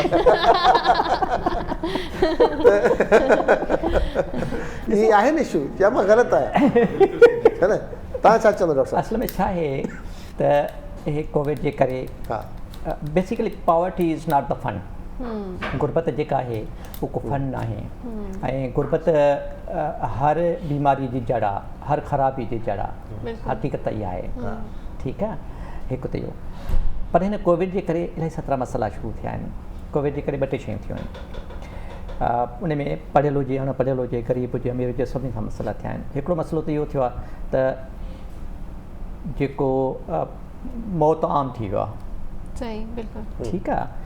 ऐं मरणो सभिनी खे आहे, पर हीअं मरण ऐं अनसर्टेनिटीअ वारो इहो ट्रेजिडी आहे, तमामु वॾी ट्रेजिडी आहे. हिकु ॻाल्हि त आहे. उन करे थियो छा आहे, थियो इहो आहे त माण्हू खे पंहिंजी इनसिक्योरिटी महसूसु थिए पाण खे त अलाए मुश्किल छा थींदो, पर जेके लव्ड वन आहिनि, जेके प्यारा आहिनि, उन्हनि जी बि इनसिक्योरिटी असांखे थिए थी. हाणे हिकिड़े घर मां जेकॾहिं को पीउ या माउ या को प्यारो मरी थो वञे, थियो छा आहे, थियो इहो आहे त असांखे अहिड़ा ज़ख़्म मिलनि था जो असां उन जी तदफ़ीन में बि नथा वञी सघूं. पंहिंजे प्यारे जे तदफ़ीन उन मुंहुं ॾिसण लाइ बि. हाणे मां हिकिड़ो नंढिड़ो मिसाल ॾिसां, खां 2 टे महीना अॻु में असांजे हिकिड़े दोस्त ॻाल्हि कई त उन जेको भेणियो गुज़ारे वियो. अच्छा, उन ॿिन्ही खे कोविड हुयो, ज़ाल मुड़ुसनि खे. ठीकु आहे. उनजी हिकिड़ी धीउ हिते पढ़ण लाइ कराची में, उहा अंदरि न सम्झी आहे. हू मूंखे दोस्त ॿुधाए पियो, दोस्त जी भेणियो आहे उहो दोस्त ॿुधाए पियो त हालत इहा आहे जो हू गुज़ारे वियो जॾहिं भाई, त उन ते न उनजी धीउ वञी सघी, न असां वञी सघियासीं, कोई न वञी सघियो. हाणे केॾो वॾो ज़ख़्म आहे, सॼी ज़िंदगीअ जो ज़ख़्म आहे न. मां पाण खे ॾिसां थो, जॾहिं मुंहिंजो फादर गुज़ारे पियो हो 93 94 में, त उन वक़्तु इहे मोबाइल वोबाइल हूंदियूं कोन. मां कराची रहंदो हुउसि, पढ़ंदो बि हुउसि, मां पंहिंजी फैमिली सां रहंदो हुउसि. हाणे घर फ़ोन हूंदी कान हुई, स्ट्रगल वारो ज़मानो. त मूंखे इतला ई तॾहिं मिलियो जॾहिं उन अलाए घणा कलाक थी गुज़रिया हुआ. ऐं उन वक़्तु इहो रखण वारो त हुयो ई कोन, त तव्हां जेका डेड बॉडी खे रखी छॾियो. जॾहिं असां पहुतासीं त उन वक़्तु दफ़नाए चुका हुआ. त हिन महिल ताईं मूंखे कॾहिं कॾहिं थींदो आहे त यार मां पंहिंजे बाबे मुंहं में न ॾिसी सघियुसि. ऐं इहे केॾा ज़ख़्म आहिनि हाणे ज़िंदगी जा. हिकु त इहो. नंबर ॿियो, जेको इकोनॉमिकल प्रॉब्लम थिया आहिनि, गुरबत अॻी ॾाढी आहे. ऐं मथां वरी जेके लोड पंहिंजा जेको आहे सो लॉकडाउन से ऐं ॿियूं शयूं जेके माण्हू जॉबलेस थी विया आहिनि, इनसिक्योरिटी सॼी दुनिया में. इन में थियो छा आहे त माण्हुनि जे अंदरि एॾो स्ट्रेस लेवल वधी वियो आहे. अॻे घणो हुयो, हाणे त एॾो वधी वियो आहे जो स्ट्रेस पेंडेमिक थी वियो आहे. हाणे हीअ बीमारी पेंडेमिक न आहे, ऐं उन खां पोइ यूरोप ऐं अमेरिका में या जेके तरक़ी याफ़्ता मुल्क आहिनि, जिते माण्हू जेको असांजो त अञा हिकिड़ो कंबाइंड सिस्टम आहे, सोशल सपोर्ट आहे. हे दोस्त बि अची वियो, सपोर्ट थी वियो, हे मिट माइट बि असां गॾु रहूं था, नाना चाचा मामा सभु हिक ॿिए सां. यूरोप में त ईअं आहे त उते इंडिविजुअल माण्हू रहंदो आहे. 18 सालनि खां पोइ निकिरी वियो, वञी पंहिंजो अलॻि घर वरितईं, अकेला रहंदा. ठीकु आहे. हाणे उते प्रॉब्लम छा थियो आहे, हिन कोविड जे करे हू वधीक लोनली थी विया आहिनि. अकेलो हुजणु ऐं लोनली हुजणु 2 अलॻि शयूं आहिनि. हाणे लोनली उते इन करे हाणे सुसाइड रेट छो वधी वियो आहे, जंहिंजे करे हाणे WHO वार्न कयो कुझु ॾींहं अॻु में त ही त पेंडेमिक आहे, पर नियर फ्यूचर में हिकिड़ो जेको आहे सुसाइड पेंडेमिक थी सघे थो दुनिया में. जॉब न आहिनि माण्हुनि खे, बुखा, बेरोज़गारी, पंहिंजी इनसिक्योरिटी. हाणे इन में असां पिया हलूं. ठीकु आहे. कॾहिं मास्क पायूं पिया, कॾहिं लायूं पिया, कॾहिं मास्क पायूं था, या तो पेट भउ में पायूं था, वरी लायूं था. अजीब क़िस्म जो सूरत आहे भैया. वेठे असांजे दोस्त आहे, मानी खाईंदे ओचितो यादि पियो वरी छा थो करे. हाणे बेसिक हाणे हिनखे मुंहुं कीअं ॾिजे, सवाल इहो आहे. बेसिकली जेसि ताईं असां इन्हनि शयुनि खे फेस न कंदासीं, इन ख़ौफ़नि खे, इन एंग्ज़ाइटीज़ खे, वरीज़ खे, इन्हनि जेके बि असांजो नेगेटिव असांजे अंदरि रहंदियूं स्ट्रेसिस, टेंशन, जेसि ताईं इन्हनि खे असां फेस न कंदासीं, इन्हनि खे असां क़बूल न कंदासीं, असां इन्हनि खां भॼण जी कोशिशि कंदासीं, तेतिरो असां फासंदासीं. बेसिकली इंसान जी हिकिड़ी एवोल्यूशन थियल आहे इंसान जे माइंड जी, त जेका शइ असांखे कंफर्ट ॾींदी आहे, जेका शइ असांखे प्लेजर ॾींदी आहे, असां उनखे अञा वठण जी कोशिशि कंदा आहियूं, ग्रेस्ट करण जी कोशिशि कंदा आहियूं, क्रेव करण जी कोशिशि कंदा आहियूं. जेकॾहिं मानी सुठी आहे त 2 गिरा ॿिया बि वठंदासीं. कहिड़े जेकॾहिं को सुठो माण्हू असां सां ॻाल्हाए थो त असां हुनजे बि क़रीब रहण जी कोशिशि कंदासीं, जेका शइ असांखे सुठो लॻंदा, सुठी ड्रेस आहे असांखे वञा पाई बार बार उहा पाईंदासीं जेका सुठी लॻे, त इहा इंसान जी फितरत आहे, माना ईअं असांजी इवोल्यूशन थियल आहे। ऐं जेका शइ असांखे डिस्कम्फर्ट ॾींदी आहे, डिस्प्लेयर ॾींदी आहे, उन खां असां परे भॼण जी कोशिशि कंदा आहियूं, उनखे पुश अवे कंदा आहियूं, उन खां रन अवे थींदा आहियूं, माना भॼण जी कोशिशि कंदा आहियूं। इहा असांजी इवोल्यूशन थियल आहे। पर मेंटल लेवल ते थिए छा थो त जॾहिं असां इहे ॿई रवैया अप्लाए था कयूं, माना जेका शइ असांखे सुठो थिए लॻे असां उनजी कढ था भॼूं, उनखे ग्रेस था कयूं, उनखे अञा बि लालच था कयूं, ग्रीड था कयूं, ऐं जेका शइ असांखे डिस्कम्फर्ट थी ॾिए, सुठी नथी लॻे, असां उनखे भॼूं था। इमोशनल लेवल ते, माइंड लेवल ते इहे ॿई शयूं असांखे, ॿई रवैया असांखे पेन था ॾियनि, सफ़रिंग था ॾियनि। कीअं? मिसाल तौरु मूंखे फियर आहे, ठीकु, मूंखे फियर छा हूंदो आहे या एंग्ज़ाइटी छा हूंदी आहे, इहे थॉट्स हूंदा आहिनि, अंदरि फिल्म हलंदी आहे न, स्टोरी लाइन हलंदी आहे न, ठीकु, ॿियो त कुझु न हूंदो आहे न, ठीकु आहे। मिसाल तौरु मूंखे सुहाग साहिबु हिकिड़ी ॻाल्हि कई, ठीकु आहे, जेका मूंखे सुठी न लॻी, हिन अहिड़ा लफ़्ज़ मुंहिंजे लाइ ॻाल्हाया या मूंखे चया, मूंखे सुठा न लॻा, ठीकु। हाणे सुहाग साहिबु त हले वियो, ठीकु, पर हाणे मुंहिंजे अंदरि हिकिड़ी फिल्म शुरू थी वई, यार चङो भलो माण्हू, मुंहिंजो दोस्त, हिन हीअं कयो, हीअं थियो, हूअं थियो, हाणे हुन ते पुराणी स्टोरी ठाहींदुसि, हिन जे सां जेके मुंहिंजा तालुकात हुया उन सॼी हिकिड़ी स्टोरी ठाहींदुसि, ठीकु, ईअं आहे। ऐं बेसिकली उहो ई स्ट्रेस ॾींदी आहे। सुहाग साहिबु स्ट्रेस न ॾिनो, माण्हू चवंदा साईं मूंखे फलाणो मुंहिंजी ज़ाल या मूंखे साईं मुंहिंजो मुड़ुस जेकॾहिं ठीकु थी वेंदो आहे ॾाढो भलो थी वञे, ठीकु आहे। असुल छा आहे, तव्हां साईं मुंहिंजो बचो ॾाढो हिकिड़ो जेको आहे न ॾाढो साईं मूंखे तंग थो करे, ठीकु आहे, घर में ॾाढो परेशानी थो करे, परेशानी बचो नथो करे, उहो इंसानु नथो करे, उन ते जेका असांजी सोच हले थी, बेसिकली उहा गड़बड़ आहे। मुंहिंजे क्लिनिक ते मां या मेरी पंहिंजो जेको आहे सो काउंसलिंग बि कंदो आहियां, इन करे कॾहिं कॾहिं माण्हू ॾाढा स्ट्रेस में ईंदा आहिनि, लेडीज़ जेंट्स, पोइ मूं ॾाढा मतिलबु, ऐं मां तव्हांखे इंट्रस्टिंगली ॿुधायां, मुंहिंजो पंहिंजो तजुर्बो आहे त असां वटि जेके मेडिसिन में, माना फिज़िशियन वटि या गैस्ट्रोएंटरोलॉजिस्ट वटि, जेके बि उन्हनि में जेके बि मेडिकल एलिमेंट्स आहिनि, मेडिकल बीमारियूं आहिनि, 90% उनजे पोयां स्ट्रेस जो एलिमेंट हूंदो आहे। 90%। अञा मां घटि थो चवां, बिल्कुलु सही, पंहिंजी ख़ुदि पैदा कयल परेशानी आहे। एग्ज़ैक्टली, उन मां असां कमाईंदा आहियूं, वॾनि गाॾियुनि में घुमंदा आहियूं, वॾनि घरनि में रहंदा आहियूं, अयाशूं कंदा आहियूं, पंहिंजे ॿारनि खे ॿाहिरि पढ़ाईंदा आहियूं। मां माण्हुनि खे चवंदो आहियां, मां तव्हांजे बेवकूफ़नि जे करे असां इंजॉय कंदा आहियूं, ठीकु आहे, ज़बरदस्त ॻाल्हि। हाणे चवण जो मक़सदु आहे, पोइ केतिरा माण्हू पोइ मूंखे चवंदा आहिनि, जॾहिं मां उनखे खोलींदो आहियां, जॾहिं मां सिखियुमि स्पिरिचुअलिटी, मां मेडिसिन खां, हाणे मां मेडिसिन घटि, मां ॿी मेडिसिन ॾींदो आहियां, काउंसलिंग कंदो आहियां। बिल्कुलु, अॼुकल्ह काउंसलिंग जी ज़रूरत आहे। बिल्कुलु सही। त जॾहिं मां उन काउंसिल कंदो आहियां त न दादा मूंखे त पोइ पियो काथो इहे, पोइ मां चवंदो आहियां तव्हां भला हिकिड़ो कमु कयो, पेन पनो ॾींदो आहियां माण्हुनि खे, पोइ अधी हुजे अधु हुजे, मां चवंदो हिन में 5 शयूं लिखो जेके तव्हांखे स्ट्रेस थी ॾियनि। अब तव्हांजे माई घर में अचे थी, उहा देरि थी अचे, या उहा तव्हां सां स्ट्रेस थी ॾिए, तव्हांजो मुड़ुसु आहे, तव्हांजो बचो आहे, या तव्हांजी ज़ाल आहे, ठीकु आहे, या तव्हां जिते नौकिरी था कयो, तव्हांजो बास आहे, तव्हांजो को कुलीग आहे, तव्हांजो को ड्राइवर आहे, तव्हां लिखो 5 शयूं लिखो, 5 शयुनि जे बदिरां 15 शयूं लिखी वेंदा आहिनि। सही। पोइ हाणे ॿियो सुवालु पोइ मां कंदो आहियां उन्हनि खां, त हाणे हिनखे चङी तरह पढ़ो ऐं पाण खां सुवालु कयो त इहे तव्हांखे स्ट्रेस था ॾियनि, या इन ते जेको तव्हांजो दिमाग़ु थो हले, इन जे रवनि जे करे तव्हांजो जेको दिमाग़ु थो हले उहो स्ट्रेस थो थिए। ऐं वधीक पेशेंट इंक्रीज़ थिया आहिनि जेको लास्ट कोविड जे करे। 2 शयूं बेटा, हिकिड़ी शइ आहे त असां कंसल्टेंट आहियूं, असांजी फीस वॾियूं आहिनि, त असां वटि पेशेंट घटि वियो आहे, छो त असांजी फी अफोर्ड नथा करे सघनि। हाणे एॾी गुरबत वधी वई आहे, अनसर्टेनिटी एॾी वधी वई आहे, जो हाणे असां कंसल्टेंट वटि पेशेंट जो रेशो थोड़ो घटि आहे, बाक़ी आम माण्हू आम डॉक्टर वटि तमामु घणो थी वियो। अच्छा, रूटीन बि चेंज थी वियो आहे न लास्ट ईयर खां कोविड जे करे। हल कहिड़ो कजे? हा, त मां इहो चयो त हल बेसिकली हल जेको आहे उहो काउंसलिंग आहे, उहो साइकोथेरापी आहे, पंहिंजो पाण सां ॻाल्हाए। उहो छा आहे, उहो बेसिकली असां वटि त इहो सिस्टम ई कोन्हे न, असांखे त माण्हुनि खे जॾहिं मां सम्झाईंदो आहियां त माण्हुनि खे सम्झ ई न ईंदी आहे न, त अहिड़े छा थो सम्झाए। उन जो हल इहो आहे त असां जेके इहे नेगेटिव्स अचनि थियूं, एंग्ज़ाइटीज़, वरीज़, फियर्स, फलां फलां फलां, इन्हनि खे फेस कयूं, इन्हनि खे ॾिसूं, इन खां भॼूं न। हाणे ॾिसो, मां तव्हांखे ॿुधायां थो, जीअं मिसाल तौरु तव्हांखे मां कुझु चयो हा न, हाणे तव्हांखे सुठो न लॻो, हा तव्हांजे अंदरि स्टोरी लाइन शुरू थी वई, ठीकु आहे, हलंदे हलंदे तव्हां चयो मां छो थी सोचां, ठीकु आहे, डॉक्टर चयो इट्स ओके, ठीकु आहे न, उहो तव्हांजे कढ भॼंदो, तव्हांखे वरी ईंदो, बार बार, उहो इन करे तव्हां हुनखे रेज़िस्ट था कयो, त इहा शइ न अचे, इहो ख़ौफ़ न अचे या एंग्ज़ाइटी न थिए, तव्हां पाण खे ॾिसो ठीकु आहे, वरी फिरी ईंदो।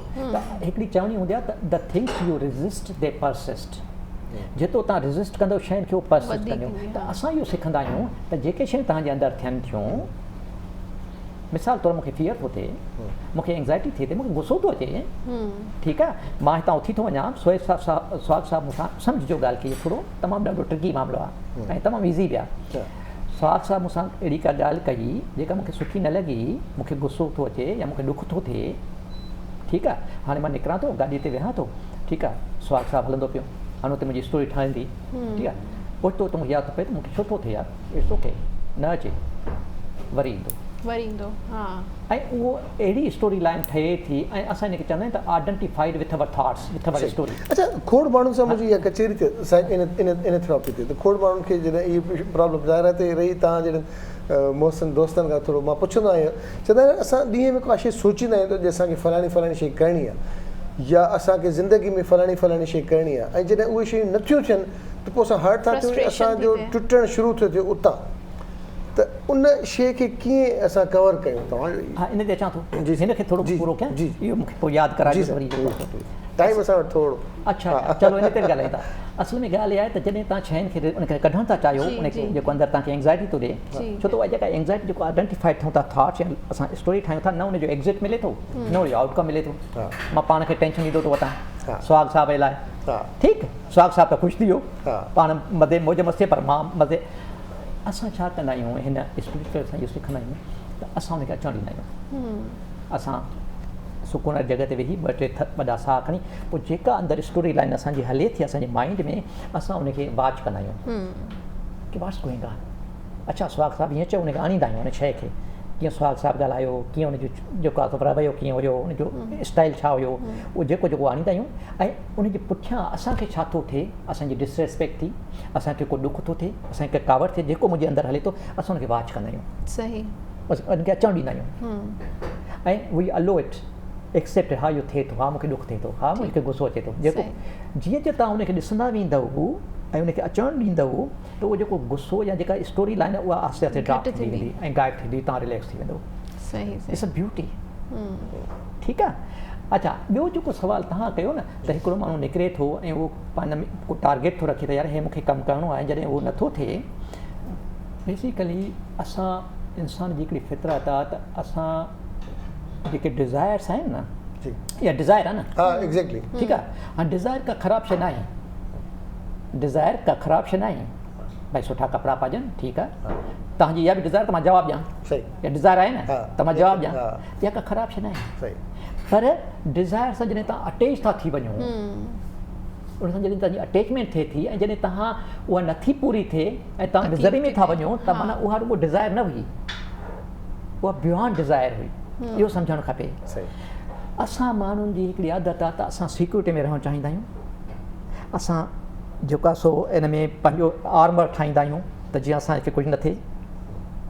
बेसिकली हीअ दुनिया जेको आहे न, कॾहिं बि तव्हां पाण खे शट डाउन नथा करे सघो, आर्मर नथा ॾेई सघो, छो त हीअ दुनिया अनसर्टेन आहे, अनप्रेडिक्टेबल आहे। त असां इहो स्पिरिट में सिखंदा आहियूं त असां हीअ डिज़ायर त आहे, पर वाट विल हैपन, असां हुनखे यस चवंदासीं। असां जॾहिं हुनखे यस नथा चऊं ऐं असां इरिटेट था थी वञूं, then we create misery for ourselves. पाण जो पंहिंजो एक्सपेक्टेशंस ही हर्ट कनि थियूं। ॾाढो सुठो अथनि, नेक्स्ट सेक्शन ताईं हीउ जेको सेशन रहियो ॾाढो ज़बरदस्त रहियो ऐं असां वटि टाइम जी जेका मजबूरी आहे उहा आहे, ऐं महताब ॾाढो कुझु सिखियो आहे। अॼु महताब आहे तव्हां मां असां सची ॻाल्हि आहे, वापसि घुरायो तव्हां मूंखे, मां डॉक्टर साहिब जूं ॻाल्हियूं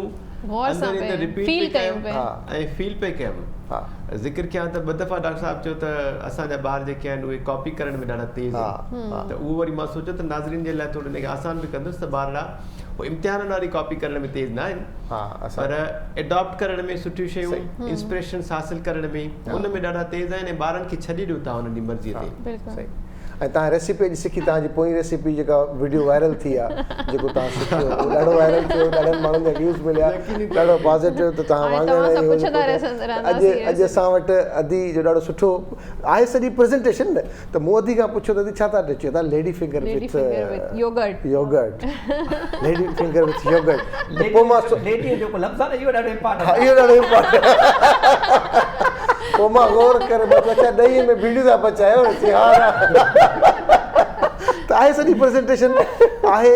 इहा ई शइ ॿुधाइण जी ॻाल्हि आहे त इहे लहजा, इहे रवैया असांजा केॾा इम्पोर्टेंट हूंदा आहिनि। इहे लफ़्ज़ अगरि असां उनखे सुठे तरीक़े सां पेश कयूं त भिंडियुनि में ॾही में भिंडियूं बि ईअं सुठियूं लॻंदियूं जीअं लेडी फिंगर विथ योगर्ट।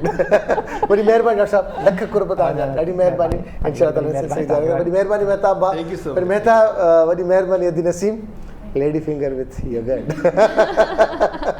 जी दोस्तनि सां गॾु असांजो जेको प्रोग्राम पंहिंजी पुॼाणी ते पहुतो, इंशाअल्लाह ताला सुभाणे तव्हां सां थींदी मुलाक़ात। इजाज़त ॾींदा, अल्लाह हाफ़िज़।